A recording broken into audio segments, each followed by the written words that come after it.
نحمده ونستعينه ونستغفره ونؤمن به ونتوكل عليه ونعوذ بالله من شرور أنفسنا ومن سيئات أعمالنا من يهدي الله فلا مضل له ومن يضلل فلا هادي له ونشهد أن لا إله إلا الله وحده لا شريك له ونشهد أن سيدنا وحبيبنا ومولانا محمدا عبده ورسوله أرسله بالحق بشيرا ونذيرا وداعيا إلى الله بإذنه وسراجا منيرا فقد قال الله تعالى في كلامه المجيد وبرهانه التوحيد جوان খুলে বলেন আউযু বিল্লাহি মিনাশ শাইতানির রাজীম বিসমিল্লাহির রহমানির রহিম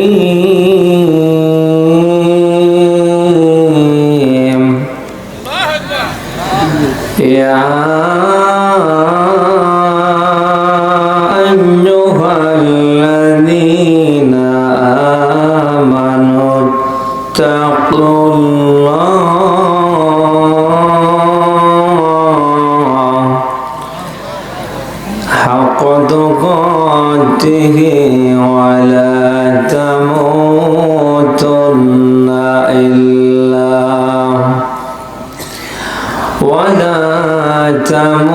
تموتن إلا وأنتم مسلمون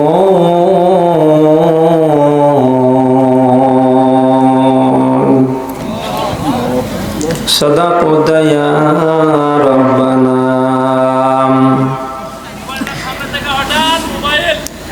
عن أبي أمامة رضي الله تعالى عنه أنه قال قال النبي صلى الله عليه وسلم من أحب لله وأبغض لله وأعطى لله ومنع لله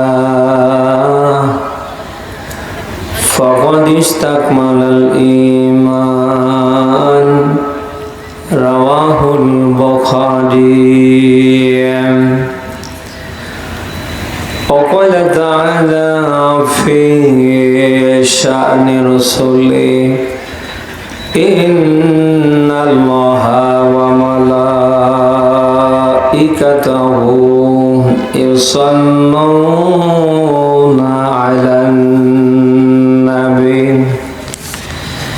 يا أيها الذين آمنوا صلوا عليه وسلموا تسليما درود إبراهيم قري اللهم صل على محمد وعلى آل محمد كما صليت على এই ভাই গুতগুতি দরকার নেই যেমন আছে আপনি থাকতে দুরূদ ইব্রাহিম পড়তে মনে হয় আপনাদের কষ্ট হচ্ছে না একটু জবান খুলে বলেন না আল্লাহুম্মা সাল্লি আলা محمد وعلى آل محمد كما صليت إبراهيم وعلى آل إبراهيم আমার একটি স্বপ্ন পূরণ করো ওগো দয়াময় তোমারই গান গাইতে গিয়ে না পাই যেন ভয় আমি তোমার কথা বলতে গিয়ে মরণ যেন হয় আমার একটি স্বপ্ন পূরণ করো ওগো দয়াময় তোমার পথে চলতে গিয়ে মরণ যেন হয় আমার, তোমার কথা বলতে গিয়ে না পাই যেন ভয়। আমি অটল যেন থাকতে পারি আল কোরআনের সাথে, ধৈর্য নিয়ে বাঁচতে পারি দিন কায়েমের তরে। আমায় শক্তি দিও, সাহস দিও ওগো দয়াময়, তোমারই গান গাইতে গিয়ে না পাই যেন ভয়। আমি তোমার পথে চলতে গিয়ে মরণ যেন হয়। আলহামদুলিল্লাহ, বাংলাদেশের ঐতিহ্যবাহী জেলা রাজশাহী তানোর উপজেলা কর্তৃক কোয়েল পূর্বপাড়া ইসলামী সমাজ কল্যাণ পরিষদ কর্তৃক আয়োজিত দুদিনব্যাপী তাফসির মাহফিলের সুনামধন্য সভাপতি মাওলানা মোহাম্মদ আব্দুল্লাহ সরদার, ধর্মীয় শিক্ষক, কোয়েল উচ্চ বিদ্যালয়। আতাল্লাহু আমরাহু আবারাকাল্লাহু ফি হায়াতি, বলেন আমিন। মাহফিলের সহ সভাপতি হাফেজ ইসহাক আলী মতামিম, প্রতিষ্ঠাতা উম্মুল কোরআন হাফিজা মাদ্রাসা কোয়েল পূর্বপাড়া হাফিজা মাদ্রাসা, হায়াতে তাইয়্যিবা সেহায় কুল্লিয়া কামনা করছি, আল্লাহ যেন দান করে, বলেন আমিন। আজকের মাহফিলের প্রধান অতিথি জনাব মোহাম্মদ লুৎফর হায়দার রশিদ ময়না, উপজেলা চেয়ারম্যান, যুবলীগ সভাপতি, তানোর উপজেলা রাজশাহী। প্রধান অতিথির জন্য দোয়া করছি, আল্লাহ যেন কোরআনের জন্য তাকে কবুল করে। বিশেষ অতিথির নাম এখানে অনেক, সবার জন্য দোয়া করছি, আল্লাহ তাআলা কোরআনের জন্য সকলকে যেন আমির হামজা বানিয়ে দেন, বলেন আমিন। মাগরিব থেকে নিয়ে পর্যন্ত অনেকে কথা রেখেছেন, বিশেষ করে আপনাদের সামনে কথা রাখলেন প্রিয় ভাই হাফিজ মাওলানা মোহাম্মদ আলাউদ্দিন, অর্থ সম্পাদক বাংলাদেশ মাজলিসুল মুফাসসিরিন রাজশাহী জেলা। যারাই কোরআন থেকে কথা রেখেছেন, আমরা যেন কোরআনের কথাগুলি প্রত্যেকে মানতে পারি, আল্লাহ যেন সে তৌফিক আমাদের দান করে। প্রিয় ভাইদের কণ্ঠকে যেন আল্লাহ কোরআনের জন্য কবুল করে। শুধু নীলফামারী থেকে পর্যন্ত যার দাওয়াতের মাধ্যমে এসেছি, প্রিয় ভাই ইনসান আলী হায়াতে তাইয়্যিবা সেহায় কুল্লিয়া কামনা করছে, আল্লাহ যেন দান করে। যে মা তাকে পেটে ধারণ করেছে, আল্লাহ তাআলা ওর মা, আল্লাহ তাআলা ওই মায়ের পেটকে যেন কোরআনের জন্য কবুল করে। প্রিয় রাজশাহীবাসী, সামনে বসা মুসলমান, পর্দার অন্তরালে অগণিত মা এবং বোন, কোরআন যারা শুনতে এসেছি খুশি হয়ে বলছি আলহামদুলিল্লাহ। কোরআন শুনতে আসতে পেরে খুশি না বেজার? সবাই। যে আল্লাহ তাআলা দয়া করে অসংখ্য মানুষের ভিতর থেকে কোরআনের জন্য আমাদের কনকনে শীতের রাতে খোলা আসমানের নিচে জমিনের উপরে বসিয়ে রাখলেন, সেই মহান মালিকের দরবারে আমরা ফারিয়াদ করছি, তিনি যেন শেষ পর্যন্ত আমাদের থাকবার তৌফিক দান করে। এই কোরআনের আয়োজনে আজকে অনেকের আসার কথা, কিন্তু সবাইকে আসতে পেরেছে? বলেন। আল্লাহ তাআলা দয়া করে যাকে কবুল করেছেন সেই কেবলমাত্র একমাত্র শুধুমাত্র এখানে আসতে পেরেছে। হাজারো মানুষের কর্ণকুহুরে মাইকিনের আওয়াজ, এরপরে হাজারো মানুষের চোখে পোস্টার পড়েছে, সবাই কিন্তু কোরআনের জন্য আসতে পারেনি। আল্লাহ পাক যাদেরকে কবুল করেছেন তারাই এই জায়গায় আসতে পেরেছে। বাস্তব কথা কি জানেন? দুনিয়ার কোনো খারাপ জায়গায় শয়তান থাকে না, ও কিয়ামত পর্যন্ত থাকবে না। শয়তান শুধুমাত্র থাকে ভালো ভালো জায়গায়। এই জন্য ভালো ভালো কাজ শুরু করবেন, দেখবেন লোক নেই। ভালো কাজ শুরু করবেন, লোক পাবেন না। এক কথায় ভালো কাজ যেখানে, শয়তান সেখানে। ওর কথা কি আপনি বোঝেন? নেই। পৃথিবীর কোনো খারাপ জায়গায় শয়তান থাকে না, ও কিয়ামত পর্যন্ত থাকবে না। শয়তান থাকবে শুধু ভালো ভালো জায়গায়। কোরআনের মাহফিলে শয়তান আছে না? হ্যাঁ, অনেক মানুষকে পর্যন্ত বসতে দেয়নি। এই ওখানে বসার দরকার কি? মাইকের আওয়াজ তো কানে আসছে, ওখানে বসলে তোর বিড়ি টানতে পারবি না। কার মেয়ে কেমন, কার বউ কেমন, ওখানে বসে কি তুই দেখতে পারিস? অতএব ওই আম গাছের নিচে বা রাস্তার যে কোনো এক ধারে দাঁড়া বা বস, বিড়িও টানতে পারবি, তুই যে ধান্দা নিয়ে আসছিস সেটা পূরণও হবে। শয়তান ওই পর্যন্তই কিন্তু শেষ না, এর ভেতরেও ঢুকে পড়েছে। কিছুক্ষণ পরে গুতোগুতি শুরু করবে, এই চল কালকে মোবাইলে ওয়াজ পাওয়া যাবে। এই কথাটা বুঝি কি করে? এ পর্যন্ত, এই জন্য শেষ পর্যন্ত সবাই থাকতে পারে না। আমরা শেষ পর্যন্ত থাকবো তো? আমি যে কথাই ছিলাম, শয়তান পৃথিবীর কোনো খারাপ জায়গায় থাকে না, ও থাকবে না। শয়তান থাকবে শুধু শুধু ভালো ভালো জায়গায়। কারণ ভালো জায়গায় মানুষ যতক্ষণ সময় দেবে, ওর শ্বাসে প্রশ্বাসে আল্লাহ একটা করে নেকি দেবে। কোরআনের এই আয়োজনটা কি, এটা কি মন্দ না ভালো? বলেন। পৃথিবীতে আল্লাহর কাছে শ্রেষ্ঠ দামি একটা জায়গা হচ্ছে বর্তমান সময়ের এই কোরআনের মাহফিল। এখানে যারা আমরা ঢুকেছি, আমাদের উপরে রহমত সাকিনা নাজিল করছেন কে? বলেন। আল্লাহ কিন্তু এটা করেই শেষ করছেন না। ওয়াযাকারাল্লাহু ফীমান ইনদা, আমাদের নিয়ে আল্লাহ তাআলা ফেরেশতাদের সাথে কথোপকথন করছে, তিনি আমাদের স্মরণ করছে। সুবহানাল্লাহ বলতে পারেন না? আল্লাহ যে বান্দা বান্দীদের নিয়ে ফেরেশতাদের কাছে কথোপকথন করে, যে বান্দা বান্দির স্মরণ করে, এ বান্দা বান্দির সম্মান কম না বেশি? বলেন। এক পর্যায়ে আল্লাহ ডাক দিয়ে বলেন, ফেরেশতারা তোমরা নিষেধাজ্ঞা দিয়েছিলি আমি যেন আমার এই বান্দা বান্দিদের সৃষ্টি না করি, কিন্তু তোমাদের কোনো কথা না মেনে আমি আল্লাহ আমার একক সিদ্ধান্তে মানুষ বানিয়েছি। ও ফেরেশতারা, আমি জানতে চাই আরামের ঘুম হারাম করে কনকনে শীতের রাতে আমার বান্দারা কেন বসে কোরআন শুনছে? ফেরেশতারা এক পর্যায়ে ডাক দিয়া বলবেন, রব্বুল আলামিন, তোমার বান্দারা কোরআন শোনার পরে ঈমান বাড়াতে চায়, কিয়ামতের ময়দানে জাহান্নাম থেকে বেঁচে যেন তারা জান্নাতি হয়, ওই ধান্দায় বসে বসে আরামের ঘুম হারাম করে শীতে বসে কোরআন শুনছে। পাল্টা উত্তরে আল্লাহ তাআলা ডাক দিয়ে ফেরেশতাদের বলেন, ফেরেশতারা আমার বান্দা কি জাহান্নাম দেখেছে? আল্লাহ না, দেখে নাই। আমার বান্দারা কি আমার বানানা জান্নাত দেখেছে? বলে না। তারা কি আমাকে দেখেছে? বলে না। তারা কি তোমাদের দেখেছে? বলে না।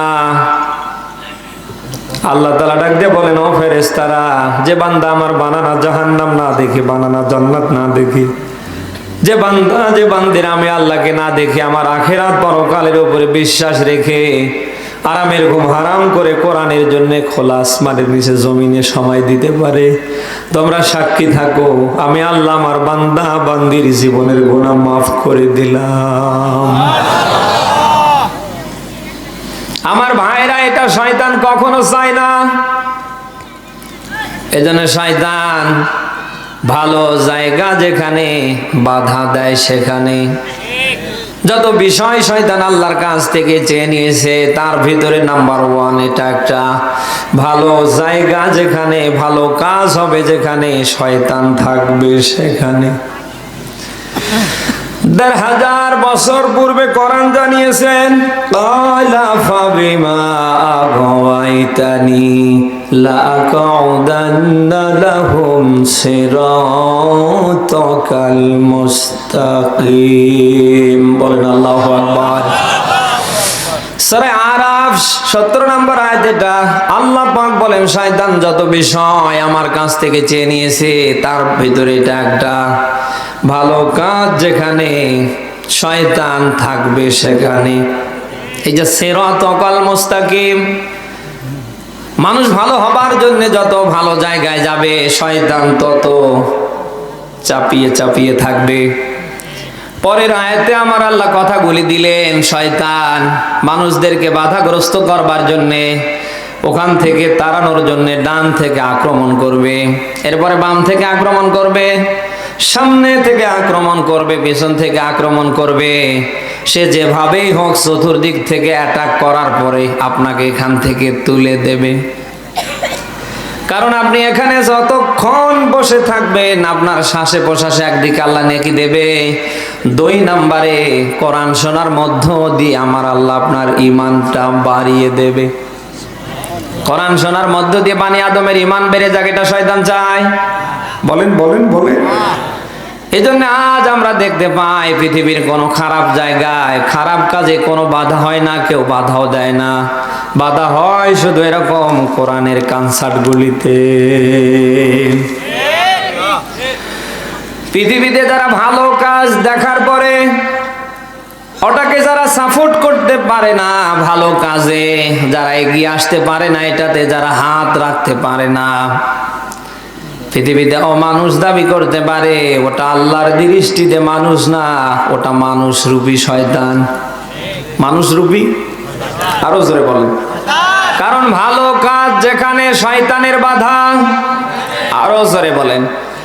আদেব মানুষের ভিতর পরে কেউ যদি ভালো কাজ বন্ধ করবার চেষ্টা করে, ভালো কাজ সহ্য করতে না পারে, বোঝা লাগবে শয়তান ওজা, ওটা ওটা। এরকম মানুষ যদিও দেশে নেই। কোরআনের মাহফিল দিতে যাবেন, দেখবেন বাধার উপরে বাধা।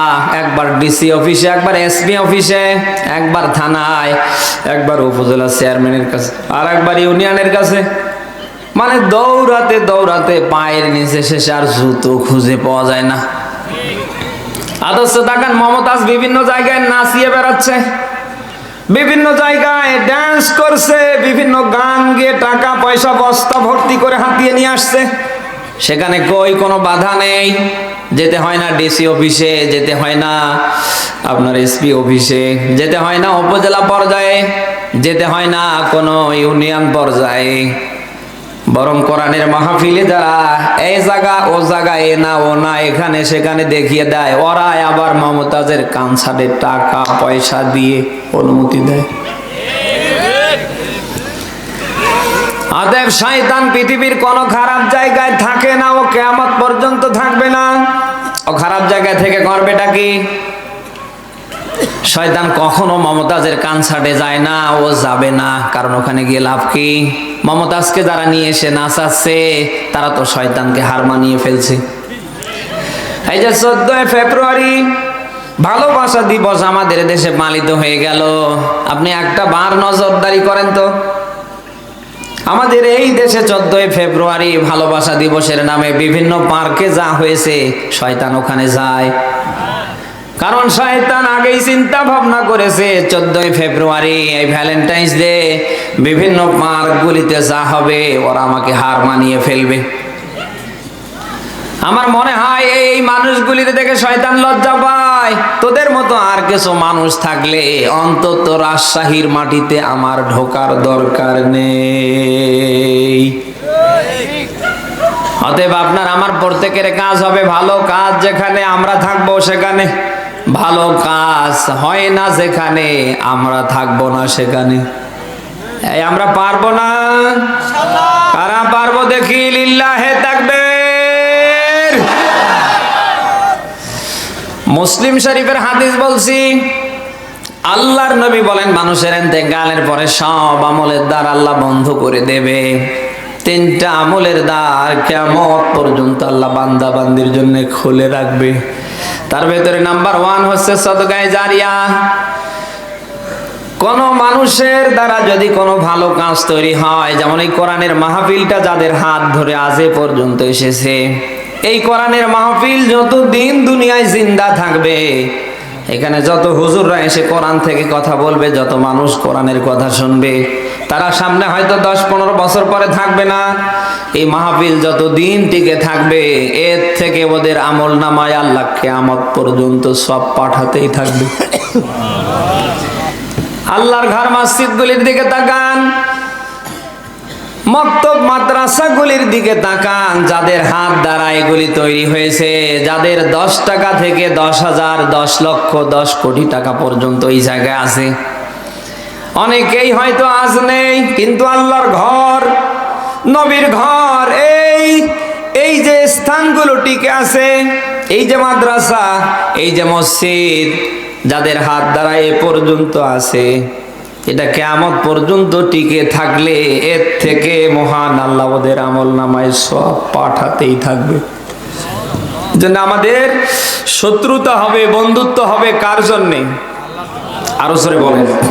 নবীজি বলেন পৃথিবীতে কেউ যদি আল্লাহর জন্য চারটা কাজ করতে পারে, ওর ঈমান আর জিরো থাকে না, ওর ঈমানটা আল্লাহ পুরা করে দেয়। নাম্বার 1, আপনি দুনিয়ায় কাউকে ভালোবাসবেন আল্লাহর জন্যে, আবার কাউকে আপনি ঘেন্না করবেন আল্লাহর জন্যে, আবার কাউকে আপনি কোনো কিছু দিয়ে ফেলবেন আল্লাহর জন্যে, আবার নিয়ে ফেলবেন কার জন্যে? আরো জোরে। তাইলে বন্ধুত্ব, শত্রুতা, কাউকে দেয়া আবার কিছু ফিরিয়ে নেওয়া হবে, সব কার জন্যে? নবীজি বলেন পৃথিবীতে কেউ যদি আল্লাহর জন্য এই চারটা কাজ করতে পারে, ফাকাদ ইস্তাকমালাল ঈমান, আল্লাহ পাক তার ঈমানটা পূর্ণ করে দেবে। এই জন্য আপনার আমার প্রত্যেকের কাজ হবে ভালো কাজ, যারাই যেখান থেকে করুক না কেন অসুবিধা নেই। আমরা অন্তত টাকা পয়সা দিতে না পারলে অন্তত পাশে দাঁড়িয়ে একটু সহযোগিতা করব, পারবো না? আমাদের দ্বারা যেন বিরোধিতা না হয়। কিন্তু এ দেশের মানুষ তা পারে না, নিজে ভালো কাজ করতে পারে না, অন্যরা যদি করার চেষ্টা করে ও আরো কোমরে রশি দিয়ে টানে। এরকম মানুষের সংখ্যা এ দেশে কম না বেশি? বলে এই জন্য আপনি ভালো কাজ নিজে করবেন, যারা করানোর পক্ষে কাজ করছে আপনার কাজ হবে কি করে তাদের সাপোর্ট করা যায়, ওটা আরো কি করে হাইলাইট করা যায়। পারবেন না? পারবেন না? আমরা এসেছি আল্লাহর কোরআন শোনার জন্য, আমরা যেন কোরআন শোনার মধ্য দিয়ে আমাদের জীবনের পরিবর্তন আমরা আনতে পারি। আল্লাহ যেন আমাদের তৌফিক দান করে, বলেন আমিন। কোরআনের যত কথা, বাণী, বক্তব্য আওয়াজ করে বলেন তো কার? এগুলি দিয়েছে কার জন্যে? আমাদের জন্য। আমাদের কাজ হবে কোরআনের এই কথা, বাণী, বক্তব্যগুলি ব্যক্তিতে, পরিবারে, সমাজ, রাষ্ট্রে সব জায়গায় দাঁড় করানো। আপনি আমি জিন্দা থাকতে যদি এই কাজটা করতে পারি, আপনার আমার সম্মান কমবে না, সম্মান বাড়িয়ে দেবে কে? বলেন। কারণ আমরা ইতিহাস দেখেছি, আমরা ইতিহাস পড়েছি, যারা এই কোরআনের কাছে জিরো হয়ে এসেছে আমার আল্লাহ তাদের জিরো রাখেনি, ধরে ধরে আল্লাহ হিরো করে দিয়েছে। অতএব কালকে থেকে আপনি যদি আল্লাহর কোরআনের কাছে আসতে পারেন, এ কোরআন নিজের ব্যক্তিতে, পরিবারে, সমাজ, রাষ্ট্রে দাঁড় করানোর পক্ষে আপনি হাত রাখতে পারেন, আপনাকে আমার আল্লাহ জিরো রাখবে না, ধরে আল্লাহ হিরো করে দেবে। ও ক্ষমতা আল্লাহর আছে না নেই? এই জন্য প্রত্যেকের টার্গেট থাকবে এ কোরআন কি করে ব্যক্তিতে, পরিবারে, সমাজে, রাষ্ট্রে কায়েম হয়, কারা কায়েম করতে পারে। আপনার আমার প্রত্যেকের কাজ হবে তাদেরকে সাপোর্ট করা। কি করা? আরো জোরে বলেন। কারণ এই দেশে যা চলছে এটা বন্ধ করতে গেলে কোরআনের বিকল্প আর কিছু নেই। মানুষের তৈরি করা আইন দিয়ে, মতবাদ দিয়ে পৃথিবীতে কেউ শান্তি প্রতিষ্ঠা করতে পারেনি, কিয়ামত এসে যাবে, পারবে না। পৃথিবীতে অন্যায় বন্ধ করতে গেলে আইন লাগবে কার? আমি হুজুর যতই ওয়াজ করি, আমি হুজুর যত ভালো কথাই বলি, এটা কেউ মানবে, কেউ মানবে না। কিন্তু রাষ্ট্র যদি কালকে কোরআন দিয়ে কোনো একটা বিষয়ে ভালো কাজের আইন পাশ করে, বাধ্যতামূলক সবাই মানবে। এজন্য কোরআন কি করে ব্যক্তিতে, পরিবারে, সমাজে, রাষ্ট্রে সব জায়গায় দাঁড়িয়ে যেতে পারে, কারা দাঁড় করাতে পারে, আপনার আমার প্রত্যেকের কাজ হবে তাদের সাপোর্ট করা। আপনি আমি কি তা পারি? আজ এমন এমন মানুষকে আপনি আমি সমর্থন দিচ্ছি, এমন এমন মানুষকে আজ আমি আপনি সাপোর্ট করছি। তাকিয়ে দেখেন সেই মানুষটা সব সময় চেষ্টা করছে কোরআন কি করে বিদায় করা যায়। কোরআনের বিধান কায়েমের পক্ষে যারা নেতৃত্ব দেয়, তাদের নামে মিথ্যে মামলা দিয়ে কি করে জেলে নিয়ে মুখ বন্ধ করা যায়। এরকম মানুষ দেশে কম না বেশি? এক ওয়াক্ত নামাজ কাজা করে না, তাহাজ্জুদ, ইশরা, গাওয়াবিন সব গুনে গুনে পড়ে। তাকিয়ে দেখেন এমন মানুষকে নেতা মানে যে নেতার চরিত্র আবু জাহেলকেও হার মানিয়ে ফেলছে। এরকম মানুষ দেশে নেই। আপনি যতই নামাজ পড়েন, রোজা রাখেন, হজ করেন, যাকাত দেন, যত বড় টুপি পরেন, ওর উপরে যত বড় পাগড়ি দেন, আপনি যত বড় জুব্বা পরেন, সারাদিন যত তসবিহ পড়েন, আপনার নেতা যদি ভালো মানুষ না হয়, আপনার নেতা যদি আবু জাহেল মার্কা হয়, আপনার জীবনের কোনো ইবাদত আল্লাহ নেয় না, নেবে না। তার বাস্তব প্রমাণ রাসূলের সাহাবী আব্দুল্লাহ বিন উবাই নবীজির সাথে নামাজ আদায় করেছে, রোজা রেখেছে, হজ ওমরা করেছে, বিশ্ব নবীর সাথে জিহাদের ময়দানে পর্যন্ত গিয়েছে। ইন্তেকাল যখন লোকটার হয়েছে, ঈমান পায়নি। বিশ্ব নবীর মতো মানুষ জানাজা নিয়ে দাঁড়িয়েছে, আল্লাহ জানাজা নেয়নি। আল্লাহ তাকে এতটা কালার করেছেন শুধুমাত্র একটা কারণে, ওর নেতা রাসূলুল্লাহ ছিল না, ওর নেতা ছিল আবু জাহেল।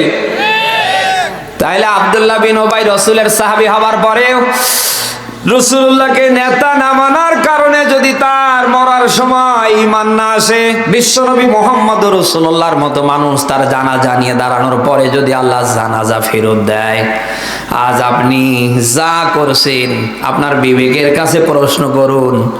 কাবার ইমাম এসে আপনার জানাজা দিলেও আমার মনে হয় না আল্লাহ নেবে। এক ওয়াক্ত নামাজ ছাড়ে না, তাহাজ্জুদ, ইশরাক, আওয়াবিন, মানে পোশাক আশাক, দাড়ি টুপি দেখলে মনে হয় জিবরাইল আমিনের ছোট ভাই।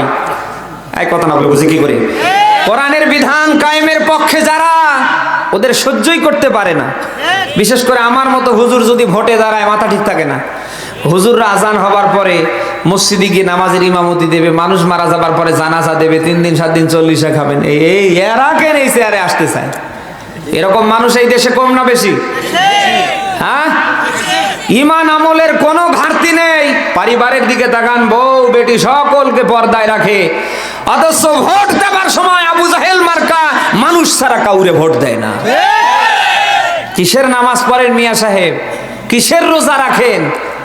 আপনার নামাজ রোজা হজ জাকাতের টাইম আছে আব্দুল্লাহ বিন উবাইয়ের কাছে? আপনি তো নামাজ পড়ছেন বাংলাদেশি এই হুজুরের পিছনে, আপনি তো রোজা রাখছেন বাংলাদেশি হুজুরের সাথে, আপনি সাহরি ইফতার করছেন বাংলাদেশি হুজুরদের সাথে, হজ ওমরায় যাচ্ছেন বাংলাদেশি হুজুরদের সাথে। আব্দুল্লাহ বিন উবাইয়ের নামাজ রোজা হজ জাকাত জীবনের সব আমল ছিল বিশ্বনবী মুহাম্মদ রাসূলুল্লাহকে ফলো করে করে।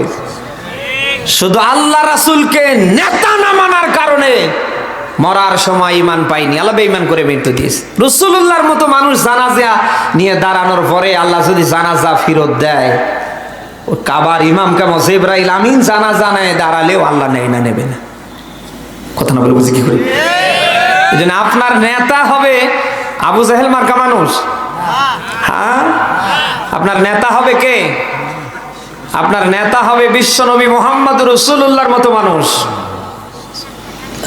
যে নেতার জীবনে রাসূলের চরিত্র আদর্শ পাওয়া যায়, যে নেতা আল্লাহর দ্বীন, আল্লাহর বিধান, আল্লাহর কোরআন জমিনে জিন্দার পক্ষে কাজ করে। আপনার নেতা কেবল ওই মানুষটাই হবে। আপনি কি তা পারেন? আপনি পারেন না।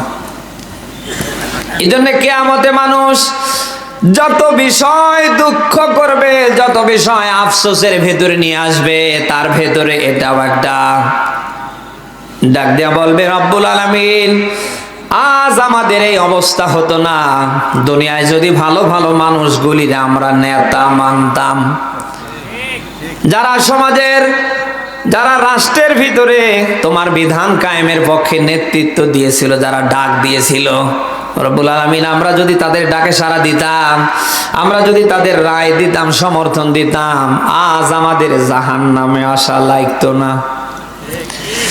১৫০০ বছর পূর্বে কোরআন জানিয়েছে, ইয়া ওয়াইলাতা লাইতানি লাম আত্তাখিযা ফুলানান খলিলা। বলেন আল্লাহু আকবার।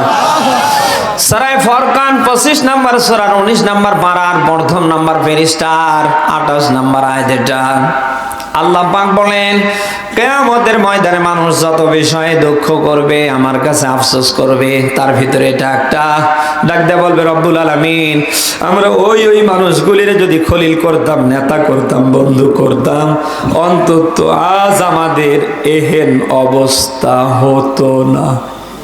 প্রিয় রাজশাহীবাসী, আমি জানতে চাই মানুষ আফসোস করবে কখন? মরার পরে না আগে? আরো জোরে। মরার পরে আফসোস করে কোনো কাজে আসে? আরো জোরে বলেন। আপনাকে আফসোস করতে হবে, অনুতপ্ত হবে, নেতা মানতে হবে এখনই।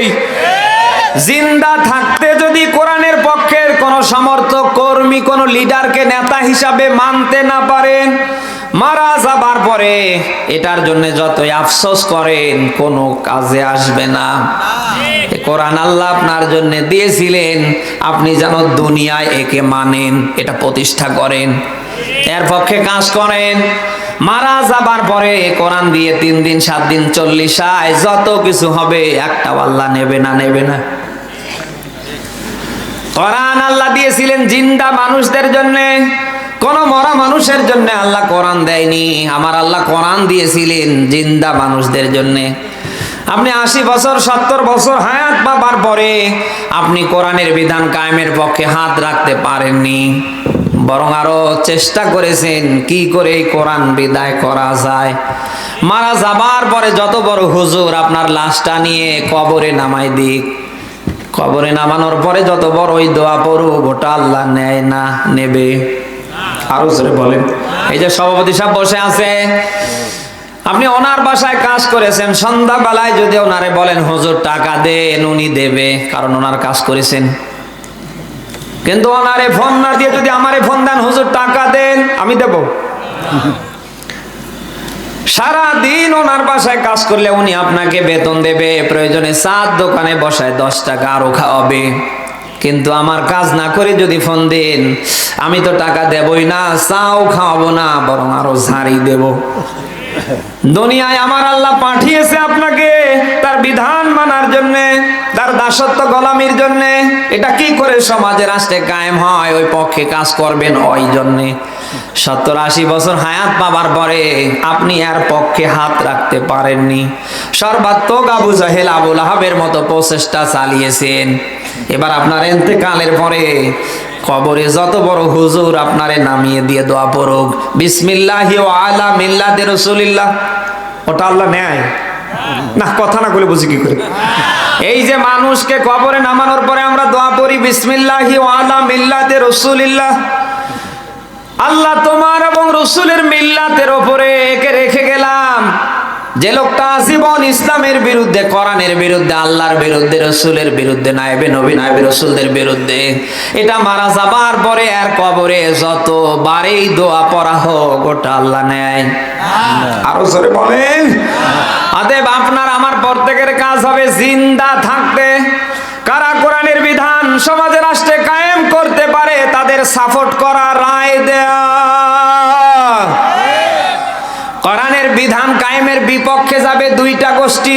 1500 বছর পূর্বে কোরআন জানিয়েছে তারা কারা? নাম্বার 1 কাফের, নাম্বার 2 হচ্ছে মুনাফিক।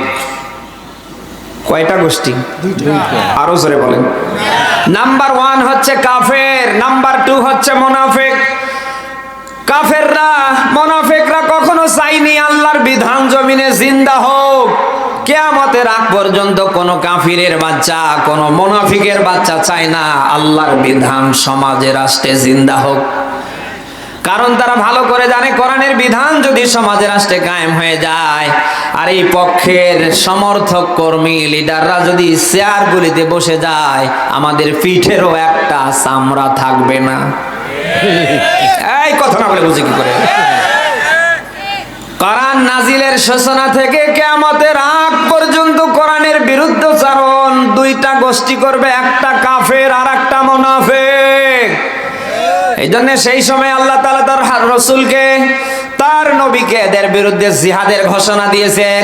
ইয়া আইয়ুহান নাবিয়্যু জাহিদিল কুফার ওয়াল মুনাফিকিনা ওয়াগলুয আলাইহিম। বলেন আল্লাহু আকবার। সূরা তাওবার 73 নম্বর আয়াত এটা। আল্লাহ পাক বলেন, হে নবী, কাফের আর মুনাফিকদের বিরুদ্ধে আপনি জিহাদ করুন, যেন তেন করে না। ওয়াগলুয আলাইহিম, কঠোর ভাবে। এই কথা কার? আল্লাহ। আরো সরে। কারণ ইসলামের সবচেয়ে বেশি ক্ষতি করেছে 2টা গোষ্ঠী, তার ভেতরে নাম্বার 1 হচ্ছে কাফের, নাম্বার 2 হচ্ছে মুনাফিক।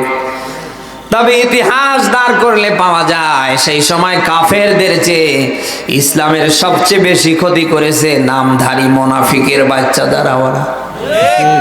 আজও তাকান হিন্দু বৌদ্ধ খ্রিস্টানের দ্বারা ইসলামের যতটুকু না ক্ষতি হচ্ছে তার চেয়ে বেশি ক্ষতি হচ্ছে মুসলমানের ভিতরে লুকিয়ে থাকা মুনাফিকের বাচ্চাদের দ্বারা।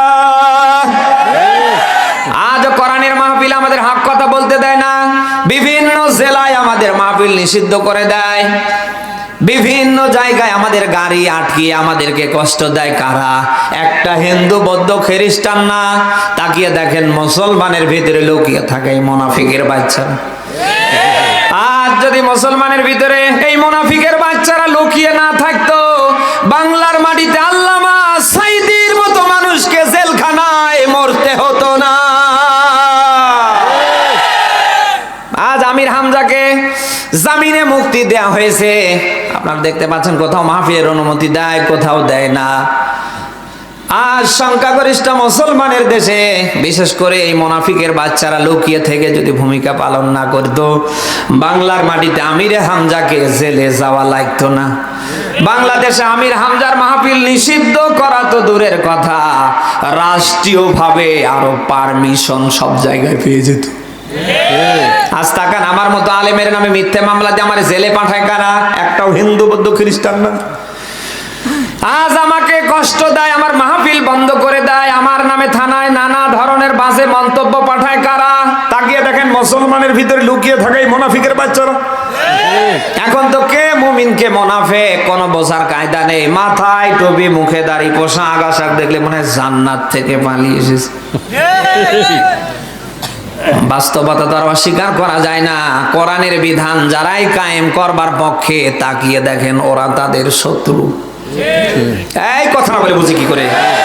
১৫০০ বছর আগে আল্লাহ জানিয়েছেন, ওয়াইযা কিলা লাহুম তাআলাউ ইলা মা আনজালাল্লাহু ওয়া ইলার রাসূলি ক্বালু হাসবুনা মা ওয়াজাদনা আলাইহি আবাআনা আওয়ালাউ কানা আবাউহুম লা ইয়ালামুনা শাইআন ওয়া লা ইয়াহতাদুন। বলেন আল্লাহু আকবার।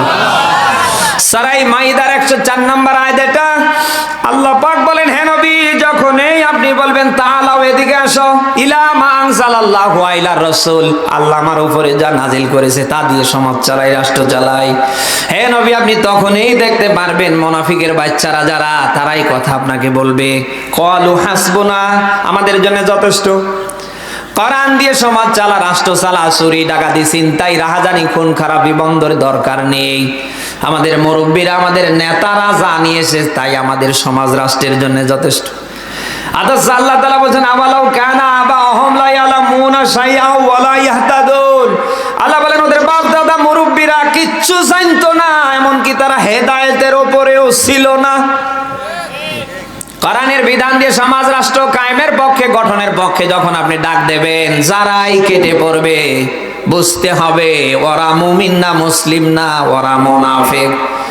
আর মাথায় যত বড় টুপি থাক, যত বড় পাগড়ি থাক, ওর মুখে যত বড় দাড়ি থাক, যত বড় জুব্বাওয়ালা হোক, ওটা মুনাফিক। এরকম মুনাফিক এই দেশে কম না বেশি? বিশেষ করে আমাদের হুজুরদের ভেতরে বেশি।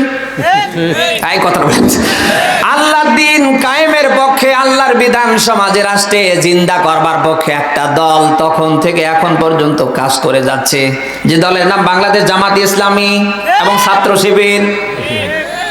তাকিয়ে দেখেন এই দলটাকে আমার মতো অনেক টুপিওয়ালারা মানতেই পারছে না। এই কথা ওদের সব সময় জামাত ইসলাম শিবির, মওদুদি জামাত ইসলাম শিবির। আপনি অবাক হয়ে যাবেন, তারা ছাত্রদেরকে মওদুদিবাদ শেখাচ্ছে। তারা এক পর্যায়ে বই পর্যন্ত বের করতে সক্ষম হয়েছে। মওদুদি মতবাদ বলতে কি বোঝো, এর ভ্রান্ত আকীদা কি কি আপনারা দেখতে পাচ্ছেন। আমি মোটেও বানিয়ে বলছি না। এই যে মওদুদি সম্পর্কে আজে বাজে মন্তব্য এই বই পর্যন্ত নিয়ে এসেছে কারা? এক একটা কিন্তু সাধারণ কোনো মানুষ না। তাকিয়ে দেখেন আমার মতো বড় বড় হুজুর, দাড়িওয়ালা, টুপিওয়ালা, জুব্বাওয়ালা। এই কথা না বলে বুঝি কি করে? কি লেখা লিখেছে আপনি দেখেছেন? মওদুদি মতবাদ বলতে কি বোঝো? মওদুদি মতবাদের ভ্রান্ত ধারণা কি কি? বাংলাদেশ জামাত ইসলাম ছাত্র শিবির মওদুদির পথ ধরে যা করেছে, তোমার মতো লুচ্চা বদমাইশ বাংলার মাটিতে 100 বছর বেঁচেও তা করতে পারবে না। জামাত ইসলামের ঘোর বিরোধিতা করো না, শিবিরের ঘোর বিরোধিতা করো, মওদুদিবাদের ঘোর বিরোধিতা করো না। আজ তাদের উপরে যে ঝড় তুফান টর্চার চলছে, একটা দিনের জন্য যদি তোমার জীবনে আসে, তুমি বাংলাদেশ ছাড়তে বাধ্য হবে। তুমি তো ইসলামী দল করো, কই তোমার উপর তো এত ঝড় নেই, এত বৃষ্টি আসে না, এত জুলুম, এত এত এত অত্যাচার, এত মামলা হামলা নাই। কিন্তু জামাতি ইসলাম যারা করে, ছাত্র শিবির যারা করে, মওদুদির আকীদায় যারা বিশ্বাসী, তাকান এমন কোন জায়গা বাদ নেই তাদের নামে 8টা 10টা করে মামলা হয়েছে। বাংলাদেশের এমন কোন ওয়ার্ড বাদ আছে যেখানে জামাতি ইসলামের ছাত্র শিবিরের মওদুদির অনুসারীদের নামে মামলা না হয়েছে? আজকে জামাত শিবির মওদুদি বাদ নিয়ে মিথ্যাচার করছে কারা? আমার মতো একদল টুপিওয়ালা যারা, ওরা। এদেরকে কেমনে আপনি আলেম বলেন? যারা আল্লাহর বিধান কায়েমের পক্ষে, যারা আল্লাহর দ্বীন জিন্দা করবার পক্ষে সমর্থন দিতে পারে না, রায় দিতে পারে না, এদেরকে হুজুর কেমনে বলবেন? আমার বলেন বলেন বলেন বলেন। হক কথা বলতে পারে না, পেট এক একটা বানিয়েছে গর্ভবতী মহিলার মতো। পেটের দিকে তাকিয়ে মহিলার লজ্জা পায়, ডাক দিয়ে বলে, আয়েশার আব্বু পেটে সন্তান আসে, আমার হুজুরের পেট এত বড় কেন? অথচ মসজিদ থেকে ময়দান পর্যন্ত একটা হক কথা বলতে পারে না। শুধু মওদুদিবাদ, জামাতি ইসলাম, শিবির, এ হুজুর কি করলো, ও হুজুর কি করলো, ওরা আর খেয়ে দিয়ে কোনো কাজ নেই। কথা না বলে বুঝি কি করে? বিশেষ করে আজ যদি হুজুররা আমরা মুনাফিক না সাজতাম, আমার মনে হয় না বাংলাদেশে কোনো হুজুরের নামে কেউ মামলা দেবার সাহস পেত।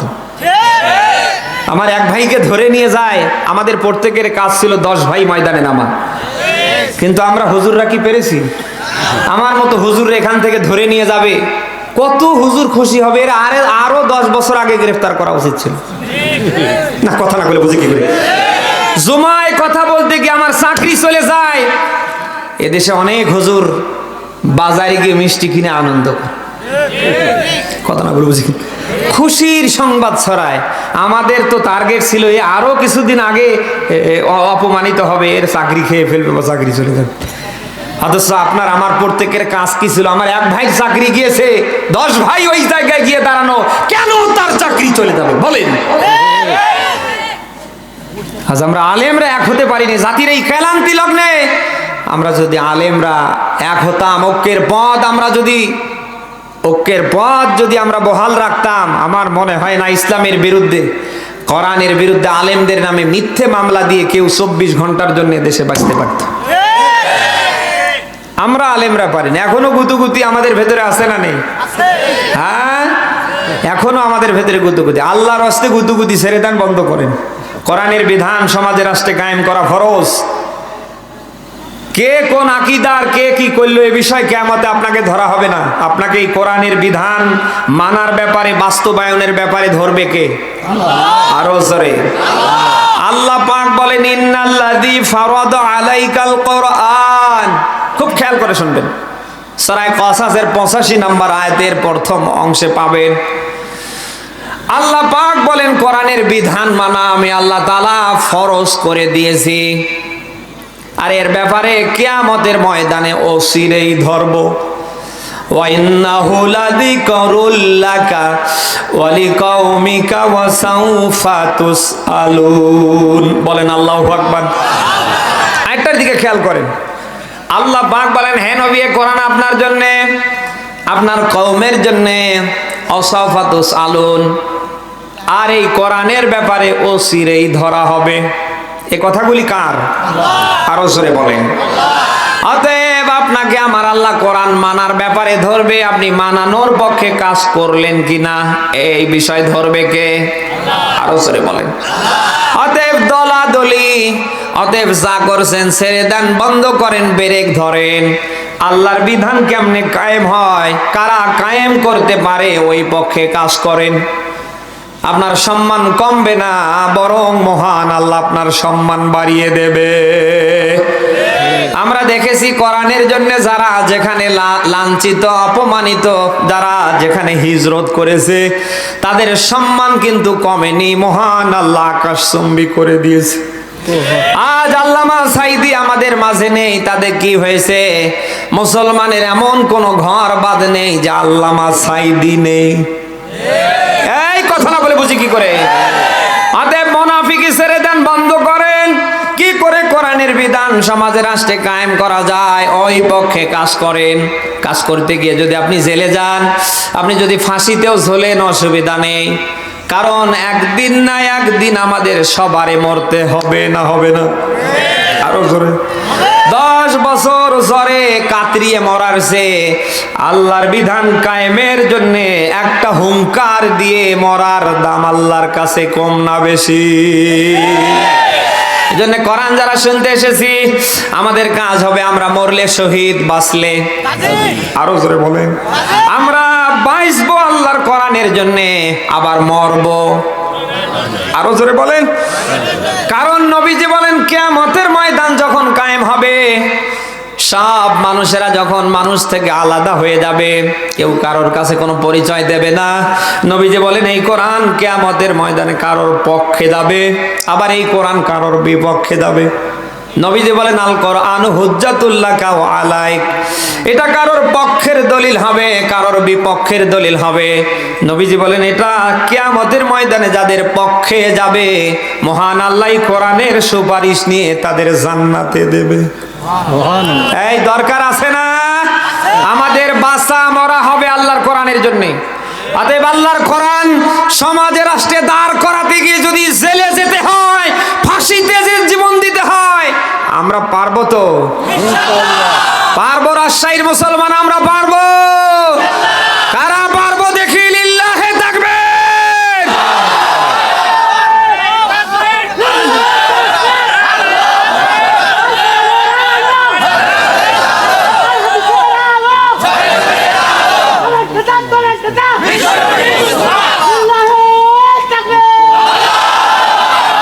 কাফের মুনাফিকের বাচ্চারা গোষ্ঠী শুদ্ধ যতই চেষ্টা করুক, কোরআন বিদায় করবে পারবে না। কোরআনের পক্ষে আমরা যারা কথা বলছি, আমার মুখ বন্ধ করবে, আমাদের মুখ বন্ধ করবে, তারা পারবে না। যত চেষ্টা করবে তত বেশি আল্লাহর কোরআনের জন্য জমিনটাকে আল্লাহ জিন্দা করে দেবে। আজ বাংলাদেশের সিনেমা হল সব বন্ধ হয়ে গিয়েছে, অপরদিকে চালু হয়েছে কোরআনের মাহফিল। এমন কোন গ্রাম, পাড়া, মহল্লা বাদ নেই। আমার তো মনে হয় প্রত্যেকটা মসজিদে মসজিদে, মাদ্রাসায় মাদ্রাসায় কোরআনের মাহফিল অনুষ্ঠিত হচ্ছে। আপনি 10 বছর আগে তাকান, এত কোরআনের মাহফিল ছিল না।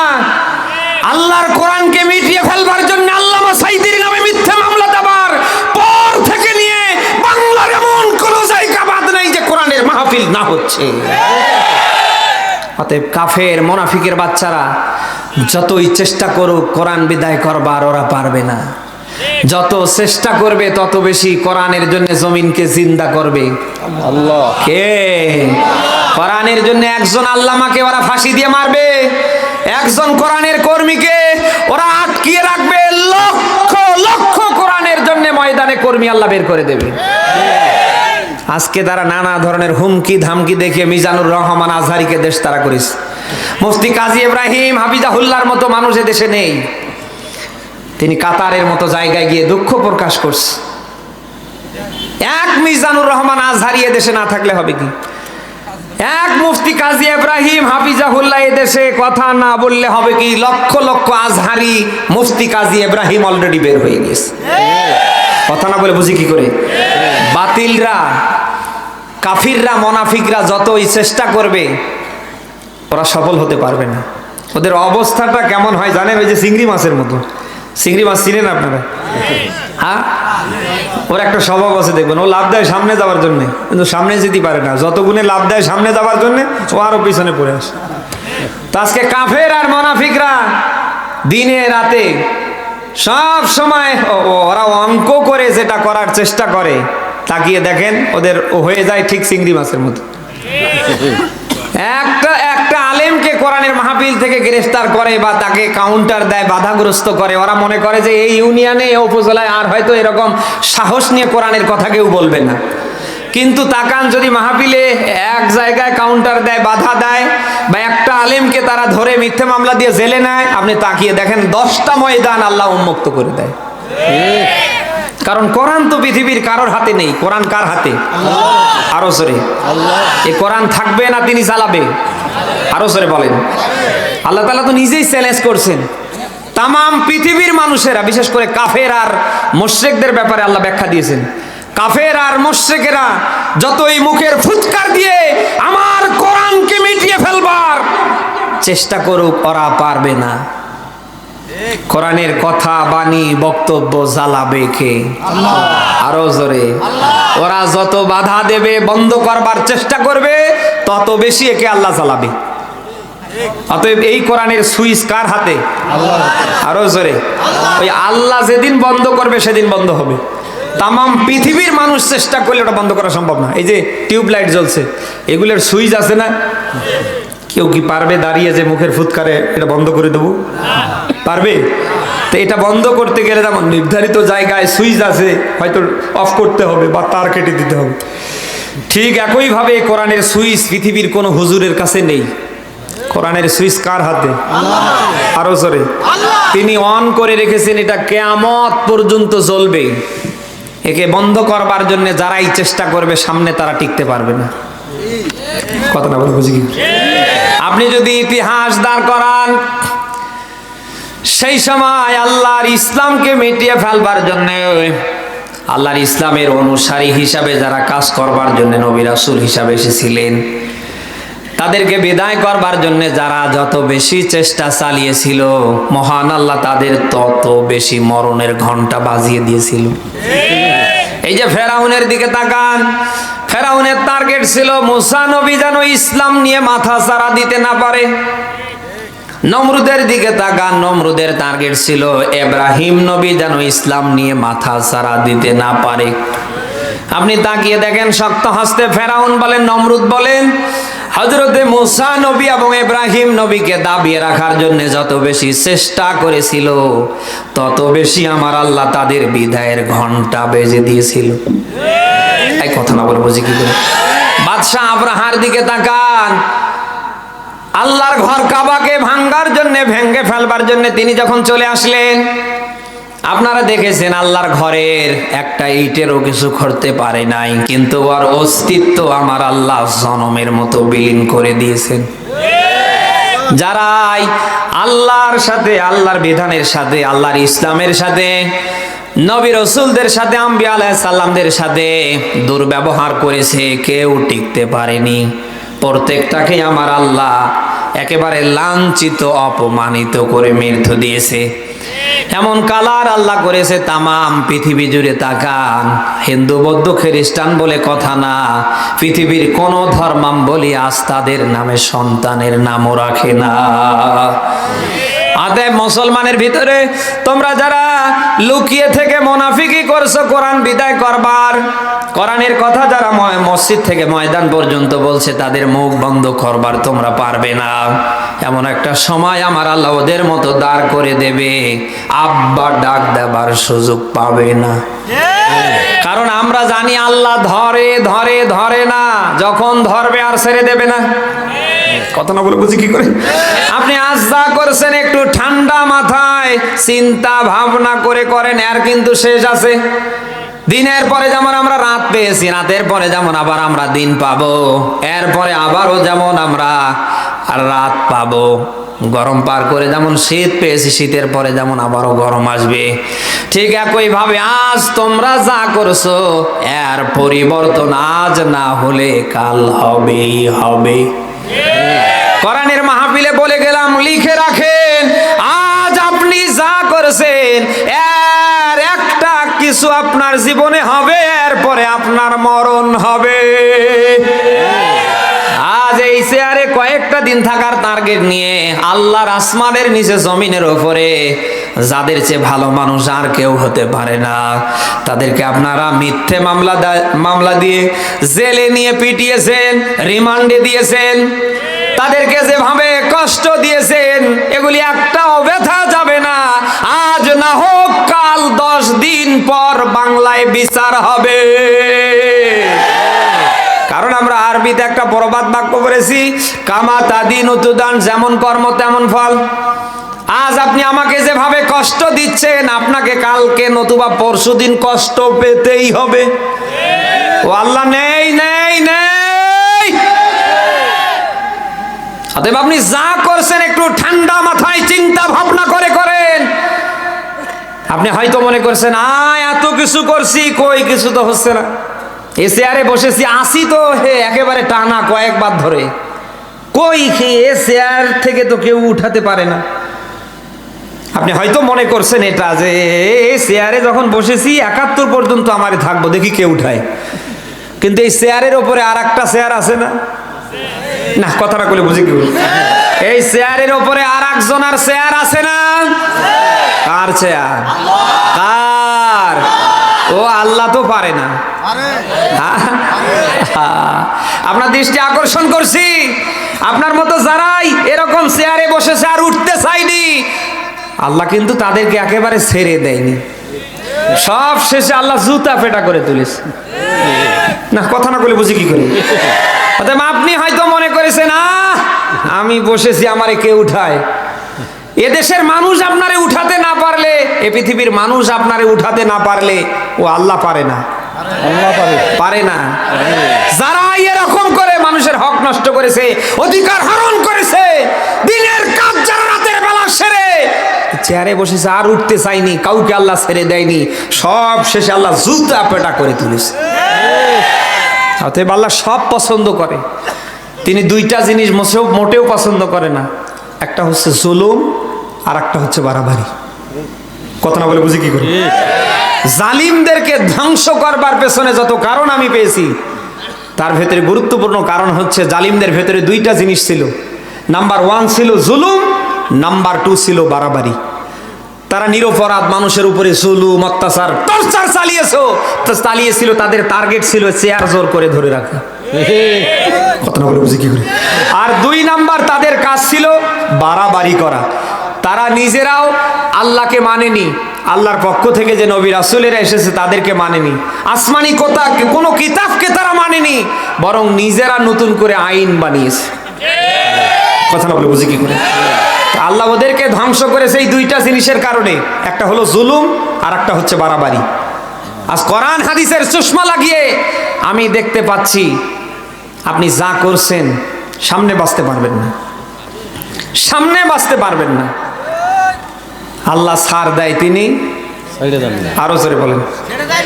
আমার ভাইরা, আল্লাহ কেন বান্দাকে ছাড় দেয়, তিনি কেনই বা ছেড়ে দেয় না, এর ব্যাখ্যা যদি আপনি খোঁজেন সূরা আলে ইমরানের 4 নম্বর পারার 12 নম্বর পৃষ্ঠার 178 নম্বর আয়াতের শেষ অংশে পাবেন। আল্লাহ পাক বলেন, ইন্নামা নুমলিলাহুম লিয়াজদাদু ইসমা ওয়া লাহুম আযাবুম মুহিন। আয়াতটার দিকে খেয়াল করেন। আল্লাহ পাক বলেন, আমি জালিমদের আমি আল্লাহ ছাড় দিই, ছেড়ে দিই না। কেন ছাড় দিই? আল্লাহ পাক বলেন, আমি এই জন্যই তাদের ছাড় দিই, লিয়াজদাদু ইসমা, তারা যেন বেশি থেকে বেশি পাপ করে, অপরাধ করে। কে বলছে কথা? আরো জোরে বলেন। আল্লাহ জালিমদেরকে, অপরাধীদেরকে এইভাবে আল্লাহ ছাড় দেয়। কত জুলুম করবি কর, কত মানুষের উপরে টর্চার করবি কর, অসুবিধা নেই। তাই বলে আমি আল্লাহ চিরদিন তোমারে কিন্তু ছাড় দিব না। কথা না বলে বুঝি কি করে? আল্লাহ যখন ধরবে তখন আপনি আব্বা ডাক দেবার সুযোগ পাবেন না। অতএব মাস্তানি বন্ধ করেন, ক্ষমতা দেখা বন্ধ করেন। আজ হয়তো মনে করছেন আমি আছি চেয়ারে, আমি আছি গিয়ারে, আমারে কে ঠান্ডা করে? আপনাকে ঠান্ডা করতে আমার আল্লাহর একটা সেকেন্ডও লাগবে না। কোন রকম খালি শুধু পিছনের দরজা একটু ঢিল করে দেবে, আপনি আপনার অস্তিত্ব টিকে রাখতে পারবেন না। যে বডি নিয়ে আপনি মশা তাড়াতে পারেন না, যে বডি নিয়ে কয়েক ডিগ্রি জ্বর সহ্য করতে পারেন না, কয়েকবার পাতলা পায়খানা হলে নিজেকে আর আপনি কন্ট্রোলে রাখতে পারেন না, এই বডি নিয়ে আপনি মাস্তানি করেন কি হনুরে? সামান্য একটা কাঠের চেয়ারে বসার পরে আপনি টার্গেট নিয়েছেন মরার আগ পর্যন্ত আর উঠবো না, আর এটা স্থায়ী করবার জন্য যা করার দরকার আমি সব করে ফেলবো। আপনি কি মানুষ? আপনার মানুষ বলা যায় না? এই পৃথিবীতে একটা মানুষও দাঁড়িয়ে বলতে পারবে না আমি আগামীকাল পর্যন্ত বাঁচবো। পারবে? আরো জোরে বলেন।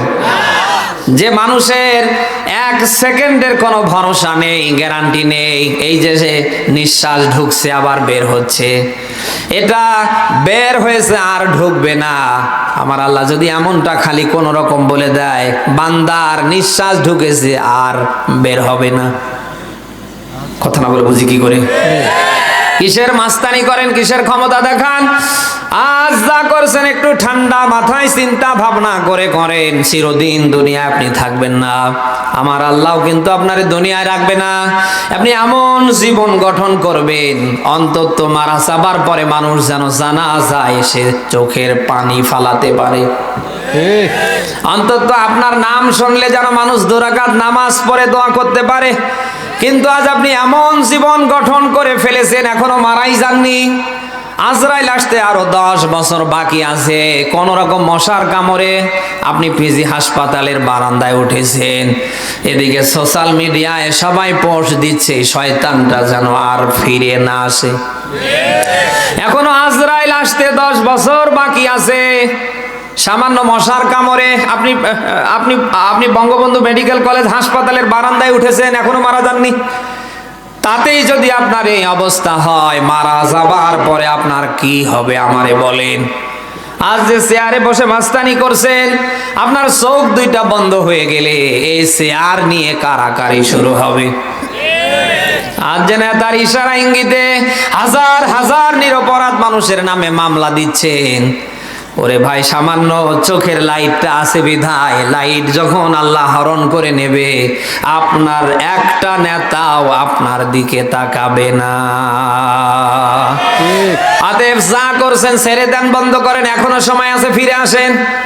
1500 বছর পূর্বে আল্লাহ পাক কোরআনের মাধ্যমে জানিয়েছেন ওয়ানিবু ইলা রাব্বিকুম ওয়াসলিমু লা মিন ক্বাবলি আন ইয়াতিয়াকুমুল আযাব সুম্মা লা তুনসারুন। বলেন আল্লাহু আকবার। সূরা জুমার 54 নম্বর আয়াত এটা। আল্লাহ পাক বলেন ওয়ানিবু ইলা রাব্বিকুম, আমি তোমাদের রব বলছি, আমার দিকে ফিরে আসো। ওয়াসলিমুলা, তোমরা আমার কাছে সারেন্ডার করো, মাথা নত করো। কে বলছে? আল্লাহ। আরো জোরে বলেন। আল্লাহ বলেন ওই দিন আসার পূর্বে, যেই দিন আজরাইল এসে খাড়া হবে। ওরে ভাই, আজরাইল কখন কার সামনে খাড়া হবে পৃথিবীর এটা কেউ বলতে পারে না। আজরাইল যখন এসে খাড়া হবে তখন আপনার কোনো একটা আল্লাহ নেয় না, নেবে না। ফেরাউনের জীবন কাহিনী বলছি। আল্লাহ তাআলা ফেরাউনকে যখন নীল নদে চুবিয়ে চুবিয়ে মারছিলেন, তখন ফেরাউন নিজেকে বাঁচার জন্য বারবার বলছিলেন ক্বালা আমানতু আন্নাহু লা ইলাহা ইল্লাল্লাযী আমানাত বিহি বানু ইসরাঈল ওয়া আনা মিনাল মুসলিমিন। সূরা ইউনূসের 90 নম্বর আয়াত এটা। আল্লাহ পাক বলেন যখন ফেরাউনকে আমি পানিতে চুবিয়ে চুবিয়ে মরণ দিচ্ছিলাম, ফেরাউন তখন বলছিল আল্লাহ আমি তোমার উপরে ঈমান আনলাম যেমন ঈমান এনেছিল বনি ইসরাঈল, ওয়া আনা মিনাল মুসলিমিন, আর আমি ওদের মতো সাক্ষ্য দিলাম আমি মুসলমানদের ভিতরে একজন। আল্লাহ কি ফেরাউনকে ছেড়ে দিয়েছিলেন? না, কথা না করে বুঝি কি করে? ওরে ভাই, আজরাইল যখন আসবে একটা সেকেন্ড ওদিক হতে দেয় না, আল্লাহ দেবে না। এই যে মাহফিলে আসার সময় ভিডিও ফুটেজে দেখলাম নওগাঁর, এটা সম্ভবত ধামুরহাট, ঘোড়ার দৌড় প্রতিযোগিতায় তাসলিমা নামের একজন মেয়ে বরাবরই ফার্স্ট হয়। আজও দেখলাম ঘোড়ার দৌড় প্রতিযোগিতায় ফার্স্ট হয়েছে, সবাই তারে সংবর্ধনা দিচ্ছে ভিআইপি ভাবে, অনেকে তাকে নিয়ে আনন্দ উল্লাস করছে। কিন্তু এই তাসলিমা নামের মেয়েটা নিজেও জানে না যে তার 2 মিনিট পরে মরণ ঘন্টা বাজিয়ে আসবে। হাজার হাজার মানুষদের দেখলাম ভিডিও ফুটেজে, ওরে বিভিন্ন ভাবে মানুষ ছবি তুলছে, বিভিন্ন ফুটেজ ধারণ করছে, কিন্তু মেয়েটা এখন পর্যন্ত বলতে পারে না যে তার এই খেলায়, এই ঘোড়ার প্রতিযোগিতায় এই সময়টায় জীবনের শেষ সময় এসে যাবে। হঠাৎ করে দেখলাম ঘোড়া তার একটা পা দিয়ে এমন করে, কি বলে ওটা আপনাদের, লাথি লাথি সাইড, হঠাৎ করে ঘোড়া তার একটা পা দিয়ে আঘাত করেছে। আঘাত করতে দেরি, মেয়েটা চটকে গিয়ে ওই জায়গায় মারা যেতে দেরি না। আরে ভাই, অতএব মরণ থেকে কেউ বাঁচতে পারে না, পারবে না। ফেরাউন পায়নি, সাদ্দাত পায়নি, হামান পায়নি, কারুন পায়নি, নমরুদ পায়নি, আবু জাহেল পায়নি। পৃথিবীর কেউ মরণ থেকে রেহাই পায় না, পাবে না। এ মরণ থেকে বাঁচার জন্য যদি আপনি সীসা ঢালা প্রাচীরের ভেতরেও আত্মগোপন করেন, ওই জায়গায়ও মরণ যেতে পারে না, পারে না, পারে। বলেন, ছোট্ট একটা ঘটনা বলছি। হযরতে সুলাইমান নবীর একজন সাহাবী ডাক দিয়ে বললেন, পয়গম্বর সুলাইমান, আজ আমি আমার জীবনে যা দেখেছি জন্মের পরে নিজের চোখে দেখিনি। সুলাইমান নবী ডাক দিয়ে বললেন, কি জিনিস দেখা হয়েছে? সুলাইমান নবীর সাহাবী ডাক দিয়ে বলেন, আমার চোখ দিয়ে আমি এত লম্বা মানুষ আমার লাইফে দেখিনি, তবে আমার মন সাক্ষী দেয় এই মানুষ না, এটা আল্লাহর পক্ষ থেকে পাঠানো মালাকুল মউত ফেরেশতা আজরাইল। সুলাইমান নবী ডাক দিয়া বললেন, আমার সাহাবী কি চাই? সুলাইমান নবীর সাহাবী ডাক দিয়া বলেন, পয়গম্বর, আমি অন্তত নিজের দেশ ছেড়ে একটু হিজরত করতে চাই। হযরত সুলাইমান নবীকে আল্লাহ তাআলা বাতাস হিসাবে বাতাসকে মুজিজা দিয়েছিলেন। হযরত সুলাইমান নবী বাতাসকে ডাক দিয়া বলেন, বাতাস, আমার সাহাবী যেখানে যেতে চায় তারে সেখানে হিজরত করো। মুহূর্তের ভেতরে বাতাস তাই করলেন। নিজের জন্মভূমি অতিক্রম করবার পরে অন্য দেশে যখন এরকম মাটির উপরে পা রাখলেন, চোখ দুইটা খুলতে দেরি, মালাকুল মউত ফেরেশতা আজরাইল তার সামনে যেতে দেরি না। ঘটনা বলার আমার উদ্দেশ্য না, আপনি যেখানেই থাকেন না কেন, আপনি যাই হন না কেন, তামাম পৃথিবীরও যদি মালিক হন, তামাম পৃথিবীরও যদি ক্ষমতাধর হন, মরণ আপনাকে ছেড়ে দেয় না, দেবে না।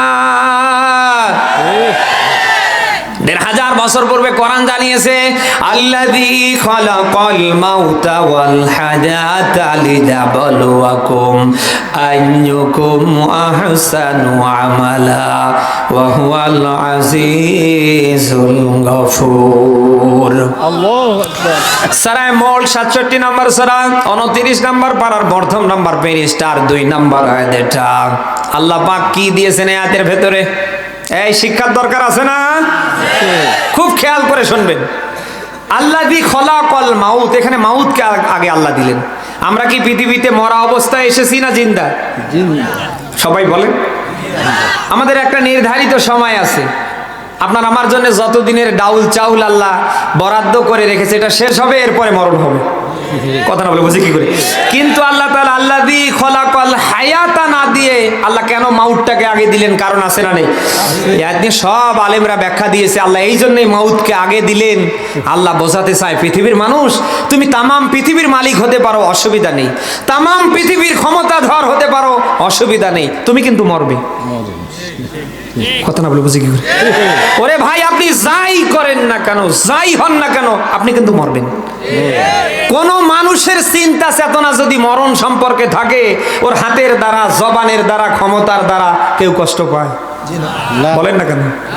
আমারে মরতেই হবে, এই মরণের চিন্তা চেতনা যদি আজ আমাদের জীবনে থাকতো, অবৈধভাবে কাঠের চেয়ারে লং সময় থাকার টার্গেট নিয়ে কোন নিরপরাধ মানুষকে মিথ্যে মামলা দিয়ে কারাবন্দী করে তার পরিবারের চোখ থেকে আমরা পানি ঝরাতে পারতাম না।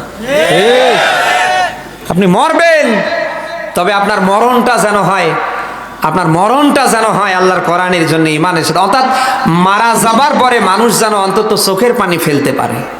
কথা না বলে বুঝি কি করে? এই জন্য এমন জীবন করিবেন গঠন, মরার পরে যেন কাঁদে ভুবন, এমন একটা পরিবেশ। ওই সময় যেন ওই রকম পরিবেশ না হয় যে সবার হাতে হাতে থাকবে কাঁচা বাঁশ। এই জন্য দীর্ঘদিন ক্ষমতায় থাকার নাম সফল না। শত শত বিঘা জমির মালিক, কোটি কোটি টাকা ব্যাংকে রাখার নাম সফলতা না। সফলতা কোনটা জানেন? কিয়ামতের ময়দানে যেন জান্নাত, আপনি জাহান্নাম থেকে বেঁচে জান্নাতে যেতে পারেন। ফামাং যুহজিহা আনিন নার ওয়া উদখিলাল জান্নাতা ফাকাদ ফাজ। পৃথিবীতে সবচেয়ে বড় সফল ওই ব্যক্তি যে জাহান্নাম থেকে বেঁচে জান্নাতে যেতে পারবে। ও ধান্দা আছে? ধান্দা আজ আমাদের একটাই, কি করে জোর করে চেয়ারে থাকা যায়, কাক ঠকে কে বড়লোক হওয়া যায়, এই প্রতিযোগিতায় চলছে না? আমরা দেখতে পাচ্ছি যার যত হয় তার আরো তত আকাঙ্ক্ষা বাড়ে। কারো যদি 10 টাকা হয় ওর ধান্দা হয় আর 20 টাকা হবে কি করে? কারো যদি 1 বিঘা জমি হয় ওর ধান্দা থাকে আর 9 বিঘা হবে কি করে? কথাটা বলে বুঝি কি করে? এই জন্য বানি আদমের পেট, সে হুজুর বলে কথা না, আর আপনি সাধারণ মানুষ বলে কথা না।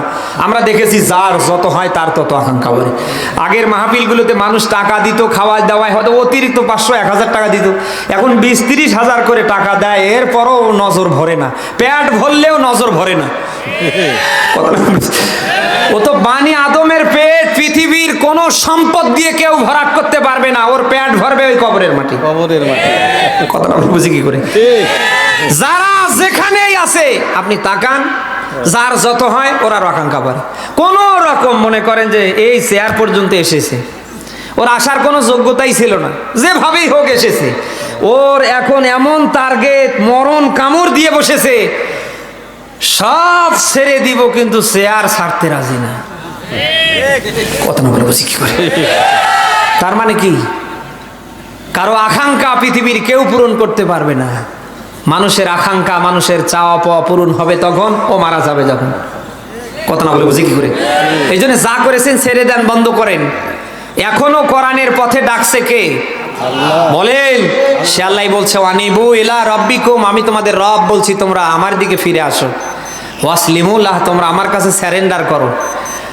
ওই আজরাইল আসার আগে, যদি ওই আজরাইল আসার আগে এমনটা করতে পারো, আমি আল্লাহ কথা দিচ্ছি তোমাদের জীবনের সব গুনাহ আমি আল্লাহ মাফ করে দেব। সুবহানাল্লাহ। আপনারা হযরত ওমরের নাম শুনেছেন। ইসলাম কবুল করবার আগে তিনি ছিলেন মক্কার সন্ত্রাসীদের লিডার। বিশ্বনবী মুহাম্মদ রাসূলুল্লাহকে হত্যা করবার মতো কাজটা হাতে নিয়েছিলেন। সব শেষে তিনি যখন আল্লাহর কোরআন আঁকড়ে ধরলেন, কালেমা পড়ে যখন মুসলমান হয়ে গেলেন, হযরত ওমরের জীবনের কোনো গুনাহ আল্লাহ রাখে নাই, সব গুনাহ আল্লাহ মাফ করে দিয়েছে। সুবহানাল্লাহ। ওমরকে যেন তেন মানুষ করে আল্লাহ ছেড়ে দেয়নি, জান্নাতি মানুষের ভেতরে 2 নাম্বার আল্লাহ বানিয়ে দিয়েছে। সুবহানাল্লাহ। সে আল্লাহ এখনো আছে না নেই? আল্লাহ তাআলা বলেন রব্বুকুম আলামু বিমা ফি নুফুসিকুম ইউতাকুনু সালিহিন ফাইন্নাহু কানা লিল আওয়াবিনা গফুরা। বলেন আল্লাহু আকবার। সূরা বানী ইসরাঈলের 25 নম্বর আয়াত এটা। আল্লাহ পাক বলেন আমি তোমাদের রব বলছি, তোমাদের ব্যাপারে আমি আল্লাহ জানি কম না। এই যে আলাম ইসমে তাবদীলের শিখা, অধিক জানি। বিমা ফি নুফুসিকুম, তোমাদের অন্তরের ভেতরে কোন জায়গায় কি আছে দুনিয়ার মানুষের চেয়ে আমি আল্লাহ বেশি জানি। কে বলছে? আল্লাহ। আরো জোরে বলেন। আল্লাহ পাক বলেন বান্দা যা করেছে অসুবিধা নেই, এখনো সময় আছে। ইন তাকুনু সলিহিন, যদি তুমি নেককার হতে পারো, ভালো হতে পারো, ফাইন্নাহু কানা লিল আওয়াবিনা গফুরা, আমার গফফার নামের ওসিলায় আমি আল্লাহ তোমাকে মাফ করে দেব। সুবহানাল্লাহ। আল্লাহ চায় না তারা কোনো আদরের বান্দা বান্দি জাহান্নামে যাক। আল্লাহ চায় না কিয়ামতের ময়দানে তার আদরের বান্দা বান্দি লাঞ্ছিত অপমান হোক। আল্লাহ চায় তার প্রত্যেকটা আদরের বান্দা বান্দি ঈমান নিয়ে যেন মারা যায়, কিয়ামতের ময়দানে পর থেকেই যেন জান্নাতি হয়। হ্যাঁ, এটা চাই কে? আরো জোরে বলেন। এই জন্য মরার আগে সেই আল্লাহর দিকে, সেই কোরআনের দিকে ফিরে আসার দরকার আছে না নেই? আল্লাহ যেন আমাদের তৌফিক দান করে, বলেন আমিন। দরুদ ও সালাম মানবতার মহান নবী মুহাম্মদ রাসূলুল্লাহর উপর বলেন সাল্লাল্লাহু আলাইহি ওয়াসাল্লাম। আপনারা শেষ পর্যন্ত থাকবেন তো ইনশাআল্লাহ। ওই যে চাচা পালাছে, ও চাচা, কোরআনের কথাও যদি কারোর ভালো না লাগে, এর ভালো লাগেটা কি আমার বলেন তো? শেষ করে দেব ভাই, সামনে চালাবো। একটু জবান খুলে বলেন আউযু বিল্লাহি মিনাশ শাইতানির রাজিম, বিসমিল্লাহির রহমানির রহিম। ইয়া আইয়ুহাল্লাযীনা আমানুত্তাকুল্লাহ হাক্কা তুকাতিহি ওয়া লা তামুতুন্না ইল্লা ওয়া আনতুম মুসলিমুন। আল্লাহু আকবার। সাদাকাল্লাহুল আযীম। সূরা আলে ইমরান। কোন সূরা? কোরআনুল কারীমের 3 নম্বর সূরা, 4 নম্বর পারার 2 নম্বর পৃষ্ঠার 102 নম্বর আয়াত আমরা পড়ি। কি আছে আয়াতের ভেতরে আমরা এখান থেকে শিক্ষা নিয়ে মোনাজাত দেওয়ার পরে বাড়ি যাব ইনশাআল্লাহ। আল্লাহ তাআলা বলছেন ইয়া আইয়ুহাল্লাযীনা আমানু। এখানে ঈমানদারদের নাম ধরে ডাক দিলেন কে? আল্লাহ। কোন মানুষের নাম কিন্তু ইন্ডিকেট করে আল্লাহ এখানে ওইভাবে দেয়নি। আল্লাহ যাদের নাম ধরে ডাক দিয়েছেন তাদের নাম কি? আরো জোরে বলেন। কোন বেঈমান, কোন নাস্তিক, কোন রাম, কোন বাম, কোন কাফের, কোন মুনাফিকের নাম ধরে আল্লাহ ডাক দেয়নি। আল্লাহ তাদের নাম ধরে ডাক দিয়েছে যারা মুমিন, যারা ঈমানদার, যাদের আখিরাত পরকাল সম্পর্কে জ্ঞান আছে। আমি যা করছি আখিরাতে আল্লাহর আদালতে বিচার হবে। কথা না বলে বুঝি কি করে? এমন কোয়ালিটি সম্পন্ন ভেরিফাই মানুষগুলিকে ইয়া আইয়ুহাল্লাযীনা আদরের নাম বলে আল্লাহ ডাক দিয়েছেন। ডাক দিয়ে কিন্তু আল্লাহ শেষ করেনি। আল্লাহ পাক এবার কাজ ধরিয়ে দিলেন ইত্তাকুল্লাহ, তোমরা আমি আল্লাহকে ভয় করো, যেন তেন করে না, হাক্কা তুকাতি, ভয় করার মতো। কে বলছে? আল্লাহ। আরো জোরে বলেন। আল্লাহ। আল্লাহ তাআলা কেন এখানে ভয় করবার মতো ভয় করার কথা দিলেন? কারণ আল্লাহ ভালো করেই জানে পৃথিবীতে পুলিশের ভয় দিয়ে, র্যাবের ভয় দিয়ে, ডিসিএসপি, ইউনো ম্যাজিস্ট্রেটের ভয় দিয়ে একটা মানুষ যতটুকু না খারাপই ছাড়বে, তার চেয়ে কোনো মানুষের ভয় যদি আমি আল্লাহর থাকার মতো থাকে, ওর অপরাধ ছাড়তে সেকেন্ড সময় লাগবে না। আপনি ঘরের দরজা বন্ধ করে দিলেন, জানলা লাগিয়ে দিলেন, লাইট বন্ধ করলেন, আপনারে কেউ দেখে না, ওই জায়গায় দেখছে কে? এমন চিন্তা চেতনা যদি আজ আমাদের জীবনে থাকতো, আমাদের হাতের দ্বারা আমরা কখনো সুদের ব্যবসা করতে পারতাম না। যদিও এলাকায় সুদ নেই, হ্যাঁ, মাথায় টুপি, মুখে দাড়ি, পোশাক আশাক দেখলে মনে হয় জান্নাত থেকে পালিয়ে এসেছে। খোঁজ নিয়ে দেখেন সুদের জমজমাট ব্যবসায় চ্যাম্পিয়ন। আল্লাহর ভয় যদি কারোর থাকার মতো থাকতো, তার দ্বারা সুদ খাওয়া হতো। আরো জোরে, ওজনে কম বেশি, অন্যের জমির আইল ঠেলা, ছেলে বিয়ে করার সময় যৌতুক। হ্যাঁ, আল্লাহ পাক খেলা করার জন্য দেয়নি, বান্দা তুমি আমি আল্লাহকে ভয় করো করার মতো। কারণ আল্লাহ ভালো করে মানুষের ব্যাপারে জানে, আমি আল্লাহর ভয় যদি কারোর জীবনে থাকার মতো থাকে, আমার আসমানের নিচে জমিনের উপরে ও শ্রেষ্ঠ মানুষে পরিণত হবে। আজ সাহাবায়ে কেরামের দিকে তাকান, তারা শ্রেষ্ঠ মানুষে পরিণত হবার পেছনে সবচেয়ে বেশি যে কারণটা, সেটি হচ্ছে সাহাবায়ে কেরামের জীবনে ভয় ছিল কার? দুনিয়ায় জিন্দা থাকতে জান্নাতের সার্টিফিকেট পাবার পরেও রাতের বেলায় তারা ঠিক মতো ঘুমাতে পারত না। তাদের একটাই ভয় ছিল, আল্লাহর আদালতে আল্লাহ দাঁড় করে যদি জিজ্ঞেস করে, ও আমার বান্দা 90 বছর হায়াত পাবার পরে কোথায় কি করেছো হিসাব দাও। সাহাবায়ে কেরাম ওই ভয়ে রাতের বেলা অনেকেই ঘুমাতে পারতেন না। আজ আমাদের জীবনে যদি আল্লাহর ভয় ওই রকম থাকার মতো থাকতো, আমার দ্বারা সুদের ব্যবসা হতো না, আমাদের দ্বারা ওজনে কম বেশি হতো না, অন্যের জমির আইল ঠেলা হতো না, ছেলে বিয়ে করার সময় আমরা কখনো যৌতুক চেয়ে নিয়ে বসতে পারতাম না। আজ যত অন্যায় অপকর্ম হচ্ছে তাকিয়ে দেখেন আমাদের ভয় নেই কার। এরপরে আল্লাহ বললেন ওয়ালা তামুতুন্না ইল্লা ওয়া আনতুম মুসলিমুন। আল্লাহ বলেন তোমরা মরবে না, মরিও না মুসলিম না হয়ে। মুসলিম হয়ে মরার দরকার আছে না নেই? আচ্ছা, মুসলিম তো তারে বলে যার মাথায় বড় টুপি, মুখে বড় বড় দাড়ি, বিশাল বড় বড় জুব্বা, আব্বা, নামের আগে যারা মোহাম্মদ, নামের শেষে যারা হোসেন মিয়া রহমান লিখে, এদেরকে তো মুসলিম বলে নাকি? হ্যাঁ, মুসলিম শব্দটি এসেছে ইসলাম থেকে। ইসলাম শব্দ থেকে মুসলিম। ইসলাম শব্দের বাংলা অর্থ হচ্ছে আত্মসমর্পণ, স্যারেন্ডার। যখন কেউ আল্লাহর ইসলামের কাছে, আল্লাহর বিধানের কাছে স্যারেন্ডার করে, আত্মসমর্পণ করে, আল্লাহর বিধান যখন কেউ স্বেচ্ছায় মেনে নেয়, তখন তার নাম হয়ে যায় মুসলিম। সুবহানাল্লাহ বলতে পারেন না? এই জন্য মুমিন এবং মুসলিম দুটো এক না। মুমিন এসেছে ঈমান থেকে, যারা আল্লাহকে বিশ্বাস করেন যে আল্লাহ একজন আছে। আখেরাত বলতে যারা বিশ্বাস রাখেন তাদেরকে বলা হয় ঈমানদার। তাদেরকে বলা হয় কি? ইমানদার। আরো জোরে বলেন। তাদেরকে বলা হয় কি? মুমিন। অর্থাৎ মুমিন এসেছে ঈমান থেকে, ঈমান থেকে মুমিন। যারা আখেরাত পরকালের উপরে ভয় রাখে, বিশ্বাস রাখে, তাদেরকে বলা হয় মুমিন। মুমিন হওয়া সহজ, কিন্তু মুসলিম হওয়া, আরো জোরে বলেন। অতএব আল্লাহর বিধানের কাছে, আল্লাহর আইনের কাছে, আল্লাহর ক্ষমতার কাছে যতক্ষণ পর্যন্ত আপনি সারেন্ডার করতে না পারবেন, এগুলি স্বেচ্ছায় যখন আপনি মেনে নিতে না পারবেন, ততক্ষণ পর্যন্ত আপনি মুসলিম হতে পারেন না, পারবেন না। কোরআন শরীফের একটা আয়াত আপনি আমারে দেখাতে পারবেন না যে আল্লাহ তাআলা মুমিনদের ব্যাপারে ব্যাখ্যা দিয়েছেন ওয়ালা তামুতুন্না ইল্লা ওয়া আনতুম মুমিনিন বা মুমিনুন। তোমরা মুমিন না হয়ে মরো না, কিন্তু আল্লাহ তাআলা মুসলিম হয়ে মরতে বললেন। মুসলিম না হয়ে মরতে কেন আল্লাহ নিষেধাজ্ঞা স্যাংশন দিলেন? কারণ আছে না নেই? আরো জোরে বলেন। এই জন্য আপনার আমার প্রত্যেকের কাজ হবে আল্লাহর বিধানের কাছে, আল্লাহর ইসলামের কাছে স্বেচ্ছায় সজ্ঞানে এসে এটা আঁকড়ে ধরা। এটা কি করে সমাজে রাষ্ট্রে কায়েম করা যায়, কারা কায়েম করতে পারে, ওই পক্ষে কাজ করা। আমরা পারবো না ভাই?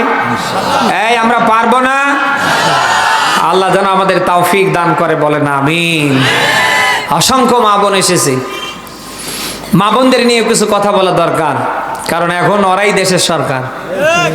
এই কথাটা বুঝি করে এমন কোন জায়গা বাদ নাই যে মা বোনরা নেই, কিন্তু খোঁজ নিয়ে দেখেন অধিকাংশ মা বোনরা পুরুষের তুলনায় মাহফিলে আসে বেশি। অধিকাংশ মা বোনরা নামাজ কালাম পড়ে না। নামাজ নেই, কালাম নেই, আল্লাহ নাই, রসুল নেই, আখেরাত পরকাল কিছু নেই। ওদের শুধু একটা আছে, ওই ইন্ডিয়ার চ্যানেল। এই এলাকার ঘরে ঘরে তো আর ইন্ডিয়ার চ্যানেল নেই। আচ্ছা আপনি বলেন, কোন ঘরে যদি ইন্ডিয়ার চ্যানেল নিয়মিত চলাচল করে, এ ঘরে তো জিবরাইল আমিন 10-12 বার রহমত দেয়। হ্যাঁ, মা বোনরা যারা এসেছেন, আপনার দৃষ্টি আকর্ষণ করছে, আপনি আগামী কাল থেকে 4টা কাজ করবার নিয়ত করেন। নাম্বার 1, আপনি 5 ওয়াক্ত নামাজ পড়বেন। নবীজি বলেন যে ঘরে নামাজ হবে, রুকু হবে, সেজদা হবে, ওটার ঘর থাকবে না, আল্লাহ মিনি একটা জান্নাত বানিয়ে দেবে। আজ যত কারণে ঘরে সংসারে অশান্তি, তাকান তার ভেতরে অন্যতম আমাদের ঘরগুলিতে নামাজ নেই। এজন্য রাসূলুল্লাহর হাদিস, তোমরা ফরজ নামাজগুলি মসজিদে আদায় করবে, আর বাদবাকি নামাজগুলি ঘরের পরিবেশে আদায় করবে। কারণ যে ঘরে রুকু হবে, সেজদা হবে, ওটার ঘর থাকবে না, ওটা মিনি জান্নাত বানিয়ে দেবে। কে কে?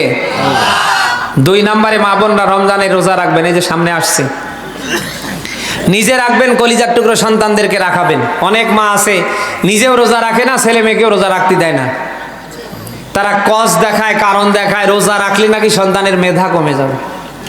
কে বলেছে আপনারে? আপনার যদি মেধা, আপনার স্মৃতিশক্তি, এই বডিটাকে যদি আপনি ক্লিন করতে চান, পারলে সপ্তাহে 1 দিন করে রোজা রাখেন, মাসে 3টা করে রোজা দেন। কারণ আল্লাহ রাসূল প্রত্যেক সোমবারে 1টা করে রোজা দিতেন, এবং আরবি চন্দ্র মাসের 13, 14, 15 3টা করে রোজা রাখতেন। বিজ্ঞান গবেষণা করে দেখে, চিকিৎসা বিজ্ঞান এখন জানিয়েছে কেউ যদি দীর্ঘদিন বাঁচতে চায়, সুস্থ থাকতে চায়, সে যেন সপ্তাহে একদিন করে রোজা, নতুবা মাসে 3টা করে রোজা রাখে। সুবহানাল্লাহ বলতে পারেন না? মা বোনরা যারা এসেছেন, 2 নাম্বার, কালকে থেকে রমজান মাসে রোজা নিজে রাখবেন, আপনার ছেলে মেয়েকে রাখাবেন। 3 নাম্বারে আপনি নিজে পর্দা করবেন। মশারি মার্কা জামা পরে নিজেও বের হবেন না, সন্তানকেও বের হতে দেবেন না। এরকম মা বোনের দেশে কম না বেশি? এমন এমন পোশাক পরে, ও কি পোশাক, মশারিকেও হার মানায়। মা বোন যারা এসেছেন, আপনি নিজেও পর্দা করবেন। আপনার কলিজার টুকরো সন্তান, কন্যা সন্তান যদি আল্লাহ দিয়ে থাকে, পেয়ে থাকেন, ওটাও যেন বোরকা পরে ঘর থেকে বের হয়, কারণ এটা আপনার জন্য ফরজ। আপনি যদি জিন্দা থাকতে পর্দা লঙ্ঘন করে মারা যান, মারা যাবার পরে যত কাপড় দিয়ে আপনার জানাজা দেয়া হোক, ওটা কাজ হবে না। আমার কথা কি আপনার বোঝেন? 3 নাম্বারে পর্দা করবার পাশাপাশি 4 নাম্বারে আপনি আপনার স্বামীর আনুগত্য করবেন। নবীজি বলেন, দুনিয়ায় কোন নারী যদি তার স্বামীর শতভাগ আনুগত্য করতে পারে, মহান আল্লাহ তাআলা ওই নারীর উপরে রাজি আর খুশি থাকবে। তিরমিজি শরীফের হাদিস, আল্লাহর নবী বলেন, কোন স্ত্রী যদি তার স্বামীর, আল্লাহর নবী বলেন, কোন স্ত্রীর উপরে যদি কোনো স্বামী রাজি থাকে, খুশি থাকে, মহান আল্লাহ তাআলা স্বয়ং ওই স্ত্রীর উপরে রাজি আর খুশি থাকবে। আদর্শ তাকান, আজ আমার দেশের মায়েরা বোনেরা স্বামী বেচাকে রাজি খুশি রাখতে পারে না। স্বামী বেচারা কাপড় চোপড় কিনে দিয়ে মারা যায়, একটা দিনের জন্য তারা সাজে না, ওরা সব সাজুগুজু করে বাজার মার্কেটের জন্য। মা বোন যারা এসেছেন, আপনি সাজুগুজু করবেন না, ব্যাপারটা এরকম না, কিন্তু আপনার সাজুগুজু হবে শুধু আপনার স্বামীর জন্যে। আপনার স্বামীর জন্য যতক্ষণ আপনি সাজুগুজু করবেন, আল্লাহ নাফল নামাজ পড়ার সওয়াব দেবে। স্বামী বেচারা যদি আপনার সুন্দরতার দিকে, সাজসজ্জার দিকে তাকিয়ে মুচকি হাসি দেয়, নবীজি বলেন, মহান আল্লাহ সগীরা গুনাহগুলি ওই নারীর মাফ করে দেয়। আমার দেশের মায়েরা তা পারে না। স্বামী বেচারা ডানে যেতে বললে বামে যায়, বামে যেতে বললে আবার ডানে যায়।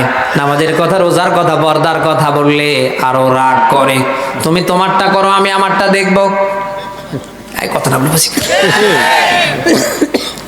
মা বোন যারা এসেছেন, আপনার কাজ হবে আপনার স্বামীকে সব সময় খুশি রাখা।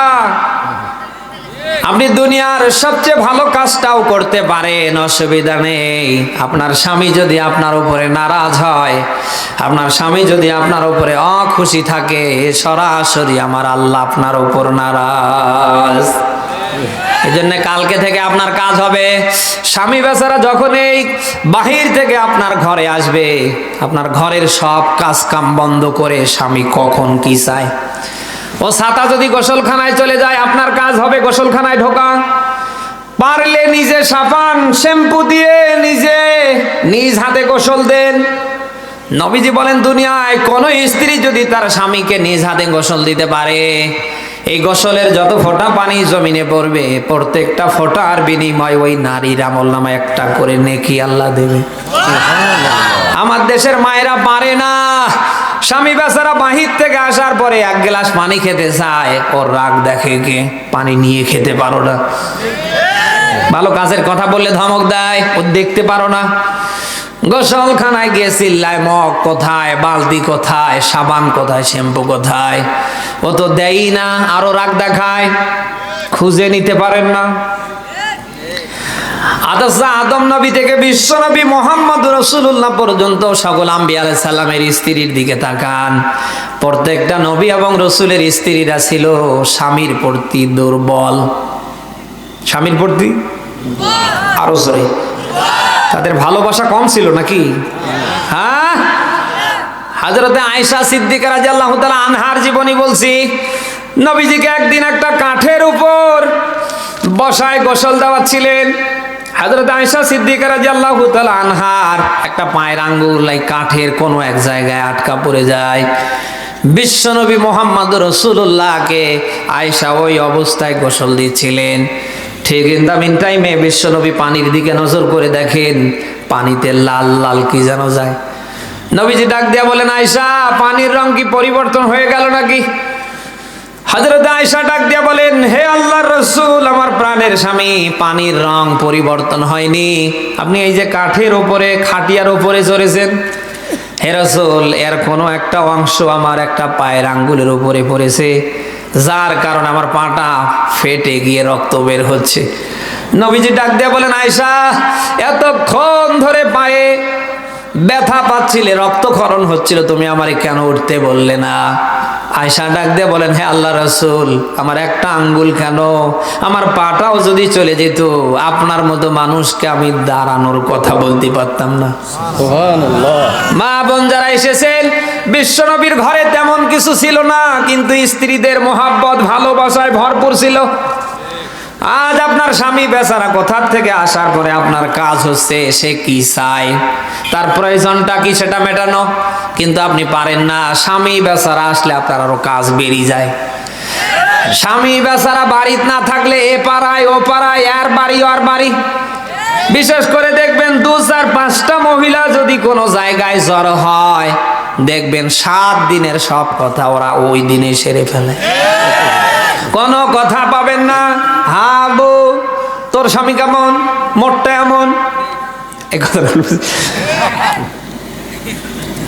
এত টাকা পয়সা ইনকাম করে, কিচ্ছু দেয় না, খালি ওর মা বাবারে দেয়। কোনো কথা পাবেন না। হাবু, তোরটা কেমন, মোটটা এমন, তোরটা কেমন, মোটটা এমন। এত টাকা পয়সা, এত কিছু, আমি কিছু চাইলে দেয় না, অথচ ওর বোন আসলে হাজার হাজার টাকা খরচ করে খাওয়ায়। এরকম মা বোন যদিও এ রাজশাহীর তানোরে নেই, ও অন্য জেলায় আছে।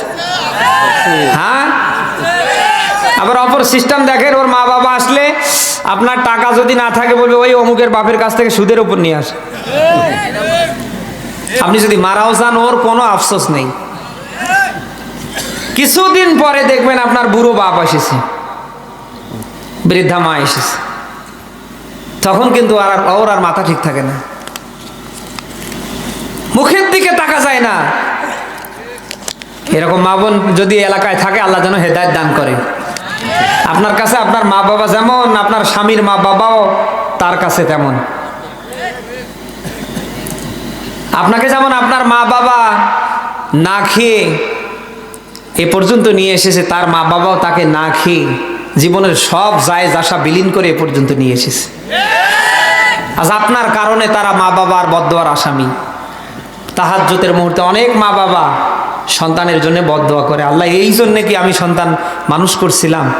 আজ বৃদ্ধা বয়সে একটা প্যারাসিটামল কেনার টাকা নেই, বাজারে গিয়ে 1 কাপ চা খাবো, একটা পান খাবো, এই টাকাটা আমার নেই। এই জন্যই কি সন্তান খেয়ে না খেয়ে মানুষ করছিলাম। আল্লাহ, আমি যদি জানতাম যে আজ এই অবস্থা হবে, ওকে ছোটবেলায় ওকে আসাদ দিয়ে তার আগেই মেরে ফেলতাম। এই কথা না বলে বুঝি কি করে। আজ আপনার মা, আপনার মতো মা বোনের কারণে হাজার হাজার মা বাবার বদদোয়ার আসামি আমরা। আপনাদের কারণে হাজার হাজার মা বাবা আজ বৃদ্ধাশ্রমে। কথা না বলে বুঝি কি করে। পৃথিবীর কোন সন্তান না চায় যে তার পরিবারে মাঝে মাঝে তার মা আসুক, বাবা আসুক। পৃথিবীর কোন সন্তানটা না চায় তার মা বাবা তার সাথে একই বাড়িতে থাকুক, কিন্তু আজ থাকতে পারে না, আসতে পারে না, শুধু আপনার কারণে। কথা না বলে বুঝি কি করে। কি বলছি কান দিয়ে শোনেন। আপনাকেও আল্লাহ হয়তো কয়েকটা সন্তান দিয়েছে। আপনার স্বামীর পরিবারের সাথে আপনি যা করবেন, আপনাকেও আল্লাহ কয়েকটা সন্তান দিয়েছে, লিখে রাখেন। বৃদ্ধা বয়সে আপনার সন্তান দিয়ে আল্লাহ এগুলি পুরা করাবে। সেদিন হয়তো বুড়ি হয়ে যাবেন, 1 গ্লাস পানির জন্য চিল্লাবেন, পানি তো দেবেই না, আরো ধমক দিয়ে বলবে, এই বুড়ি চিল্লাস কেন। আপনি লিখে রাখেন, আপনি লিখে রাখেন, কারণ মাজলুমের দোয়া আল্লাহ ফেরত দেয় না। কথা না বলে বুঝি কি করে। যে মা, যে বাবা 10টা টাকা বের করে বাজারে গিয়ে একটা প্যারাসিটামল কিনতে পারে না, ভালো কোনো খাবারের অর্ডার দিতে পারে না, শুধু হা করে দেখে আর আফসোস করে, পৃথিবীর সবচেয়ে বড় মাজলুম হলো এরা। সন্তান থাকার পরে যে সন্তান ভালো মন্দ খাবার খেতে পারে না, যে সন্তান ভালো মানের কোনো পোশাক পরতে পারে না, এর চেয়ে বড় মাজলুম পৃথিবীতে আর কে আছে আমারে বলেন। অতএব এই মাজলুম মা বাবার চোখ থেকে পানি ফেলবেন না। আর আপনারাও যারা এসেছেন, বউয়ের কথা একেবারে অন্ধ হইয়েন না। ও ছাতা একটা চলে গেলে আরো 10টা আছে। কোরআনে তো আল্লাহ ডাইরেক্টলি 4টার কথা দিয়েছে। আপনার দৃষ্টি আকর্ষণ করছি, ও ছাতা মারা গেলে আর একটা পাবেন। কিন্তু যে মা যে বাবা না হলে দুনিয়ার মুখ দেখতেন না, ও মা বাবা যদি হারিয়ে ফেলেন তামাম পৃথিবী চিল্লালেও একজনারও সন্ধান পাবেন না। এই মা বাবার মতো পৃথিবীর কেউ হয়? আজকে শ্বশুর বাড়িতে যাচ্ছেন, ওরা আপনাকে ফ্রিজ খুলে ইলিশ মাছ খাওয়ায়, গরুর গোস্ত খাওয়ায়, বিভিন্ন ভ্যারাইটিস আইটেমের তরকারি নিয়ে এসে দ্রুত রান্না করে আপনার সামনে দিয়ে আপনারে খুশি করে। কেন জানেন? স্বার্থের কারণে। পৃথিবীতে স্বার্থবিহীন যারাই আপনাকে ভালোবাসে তাদের নাম কি? আরো জোরে। আপনি শ্বশুর বাড়িতে যতবার যাবেন এই জিনিসটা খুব খেয়াল করবেন, যত দামি জিনিস নিয়ে যাবেন তারা তত খুশি। কথাটা বুঝি?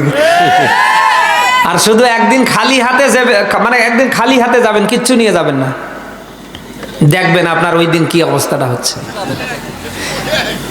এক কথায় আপনাদের মাঝে আমি সহজ ভাষায় বোঝাতে চাচ্ছি, পৃথিবীর সব মানুষেরা অপেক্ষায় থাকে হাতের টোপলার দিকে। শ্বশুর বাড়ি বলেন, নিজের স্ত্রী বলেন, ছেলে বলেন, মেয়ে বলেন, সবাই তাকিয়ে থাকে হাতের দিকে। পৃথিবীতে 2 জন মানুষ কখনো সন্তানের ব্যাগের দিকে, টোপলার দিকে, হাতের দিকে তাকিয়ে থাকে না, তারা তাকিয়ে থাকে সন্তানের চেহারার দিকে। অনেক দিন পর আমি আমার বাসায় গিয়েছি, অতিরিক্ত হলে আমি সব মিলে পরিবারের জন্য খরচ করলে হয়তো 18 থেকে 19,000 টাকা খরচ করেছি। এই খরচটুকুন দেখার পরে আমার বাবা আমার মা বলছে, এত টাকা খরচ করতে হয়? পৃথিবীর সব মানুষের টার্গেট থাকে আপনার হাতের দিকে, কি নিয়ে এসেছে। মা বাবার টার্গেট কখনো হাতের দিকে, ব্যাগের দিকে না, মা বাবার টার্গেট থাকে সন্তানের দিকে। সেই মা সেই বাবা আজ না খেয়ে মারা যায়, আপনি বউ নিয়ে পড়ে আছেন, আপনার ঈমান আছে? আমার তো ইচ্ছে হয় যে আপনার ঈমানে কুত্তা পেশাব করা ছাড়া কোনো কাজ করতে পারেন না। আপনার যদি আজ যদি আপনার বিবেক থাকতো, আপনার ঈমান থাকতো, বৃদ্ধা মা বাবাকে ফেলে বউ বাচ্চা নিয়ে 9 তলার ফ্ল্যাটে ঢাকা শহরে আপনি থাকতে পারতেন না। যাদের মা বাবা আছে তাদের হক আদায় করেন, যাদের মা বাবা আছে তাদের দৃষ্টি আকর্ষণ করছি, হক আদায় করেন। মা বাবার অবাধ্য হইয়েন না, মা বাবার বদদুয়ার আসামি হইয়েন না, তাহলে জান্নাতের গন্ধ পাবেন না। আপনারা শুনেছেন রসুলের সাহাবী আলকামা মাকে একটু কষ্ট দিয়েছিলেন, মায়ের চেয়ে স্ত্রীকে বেশি প্রাধান্য দেবার কারণে মা মন থেকে বদদুয়া করলেন। কবুল করলেন কে? বলেন আল্লাহ। বুখারীর হাদিস, আল্লাহর নবী বলেন 3 শ্রেণীর মানুষের দোয়া আল্লাহ কখনো ফেরত দেয় না, তার ভিতরে বৃদ্ধা মা বাবার দোয়া। হযরত আলকামার জীবনী হঠাৎ মনে পড়ে গেল। মা যখন দেখলেন আমি এত কষ্ট করে সন্তান মানুষ করলাম, আজ আমারই বাদ দিয়ে সে তার স্ত্রীকে বেশি প্রাধান্য দেয়, মা মন খারাপ করলেন, মনে মনে বদদোয়া দিলেন। কিছুদিনের ভেতরে আলকামা অসুস্থ হয়ে পড়ে গেলেন। কিছুদিন বিছানায় কাতরানোর পরে আলকামার জবান বন্ধ হয়ে গেল। আলকামার স্ত্রী দৌড় মেরে রাসূলুল্লাহর দরবারে চলে গেলেন, ডাক দেয়া বলেন, আল্লাহর নবী, আমার প্রাণের স্বামী আপনার সাহাবী আলকামা কথা বলতে পারে না, আমার মন সাক্ষী দেয় আমার স্বামী হয়তো সামনে আর বাঁচবে না। বিশ্বনবী এটা তদন্ত করবার জন্য হযরতে বেলালের নেতৃত্বে কয়েকজন সাহাবী পাঠিয়ে দিলেন। আসার পরে তদন্ত চালিয়ে দেখে, বিশ্বনবীর সাহাবী আলকামা কোনো কথা বলতে পারে না। তারা নবীজির দরবারে ফিরে গেলেন। আল্লাহর নবী বিশ্বনবী মুহাম্মদুর রাসূলুল্লাহ নিজে আসলেন। আসার পরে অনেক চেষ্টা করলেন, আলকামা কোনো কথা বলতে পারে না। বিশ্বনবী হযরতে আলকামার স্ত্রীকে ডাক দিয়া বললেন, ও আলকামার স্ত্রী, তুমি বাদ দিয়ে এ পরিবারে আর কে বেঁচে আছে? আলকামার স্ত্রী ডাক দেয়া বলেন, আল্লাহর নবী বিশ্বনবী মুহাম্মদুর রাসূলুল্লাহ, ওগো আল্লাহর নবী, আমার প্রাণের স্বামীর মা বেঁচে আছে। নবীজি মায়ের কাছে চলে গেলেন, ডাক দিয়া বললেন, মা, আপনি যদি আপনার সন্তানের উপরে কোনো কিছু চাপিয়ে দিয়ে রাখেন, আল্লাহর হস্তে মাফ করে দেন, ছেড়ে দেন। মুহূর্তের ভেতরে মা ডাক দিয়া বললেন, যে সন্তান আমার চেয়ে তার স্ত্রীকে বেশি প্রাধান্য দিতে পারে, ওই সন্তান বেঈমান হয়ে মারা গেলেও আমার কোনো আফসোস নেই। নবীজি বুঝতে পারলেন এভাবে কাজ হবে না। সাহাবীদের বললেন কাঠখড়ি সংগ্রহ করো, তাই করা হলো। নবীজি বললেন ওই কাঠখড়ির উপরে আগুন ধরিয়ে দাও, তাই দেয়া হলো। আল্লাহর নবী 4 জন সাহাবীকে আদেশ দিলেন, আলকামার হাত ধরো, পা ধরো, আগুনে পুড়িয়ে মারা হবে, আগুনে ফেলে দাও। একথা যখন এই আল্লাহর নবী তার কণ্ঠে বলেছেন, ভিতর থেকে আলকামার মা একেবারে দৌড়ে এসেছেন, ডাক দিয়া বললেন, আল্লাহর নবী, আমি মা এখনো দুনিয়ায় জিন্দা আছি, আমি বেঁচে থাকতে, জিন্দা থাকতে আমার সন্তান আলকামাকে আগুনে পুড়িয়ে মারবেন না। হে আল্লাহ রাসূল, আমার সন্তান আলকামা তার স্ত্রীর কথা মতো আমার সাথে যা করেছে অসুবিধা নেই, আপনারা সাক্ষী থাকেন, আমি মা আল্লাহর হস্তে আমার সন্তান আলকামারে মাফ করে দিলাম। নবীজিটা মেসকাতের হাদিস। নবীজি বলেন এতটুকু আলকামার মা বলতে দেরি, হযরতে আলকামা জবানে দ্বিতীয় কালেমা শাহাদত বলতে দেরি না, আশহাদু আল্লাহ ইলাহা ইল্লাল্লাহু ওয়া আশহাদু আন্না মুহাম্মাদান আবদুহু ওয়া রাসূলুহু। বলেন আল্লাহু আকবার। প্রিয় রাজশাহীবাসী, এই জন্য মা বাপ যদি থেকে থাকে, আপনার আমার কাজ হবে মা বাবার সুখে দুঃখে পাশে দাঁড়ানো। দুনিয়ায় জিন্দা থাকতে জানো আপনি মা বাবার হক আদায় করে মরতে পারেন, এমন টার্গেট প্রত্যেকের জীবনে জাগানো দরকার আছে না? আছে না? মা বোনরা যারা এসেছেন, 4 নম্বরে আপনার স্বামীকে কোনোভাবে কষ্ট দেবেন না। স্বামী যেটা চায় ওটা করেন, স্বামী যেটা করতে নিষেধাজ্ঞা দেয় ওটা ছেড়ে দেন, বন্ধ করেন।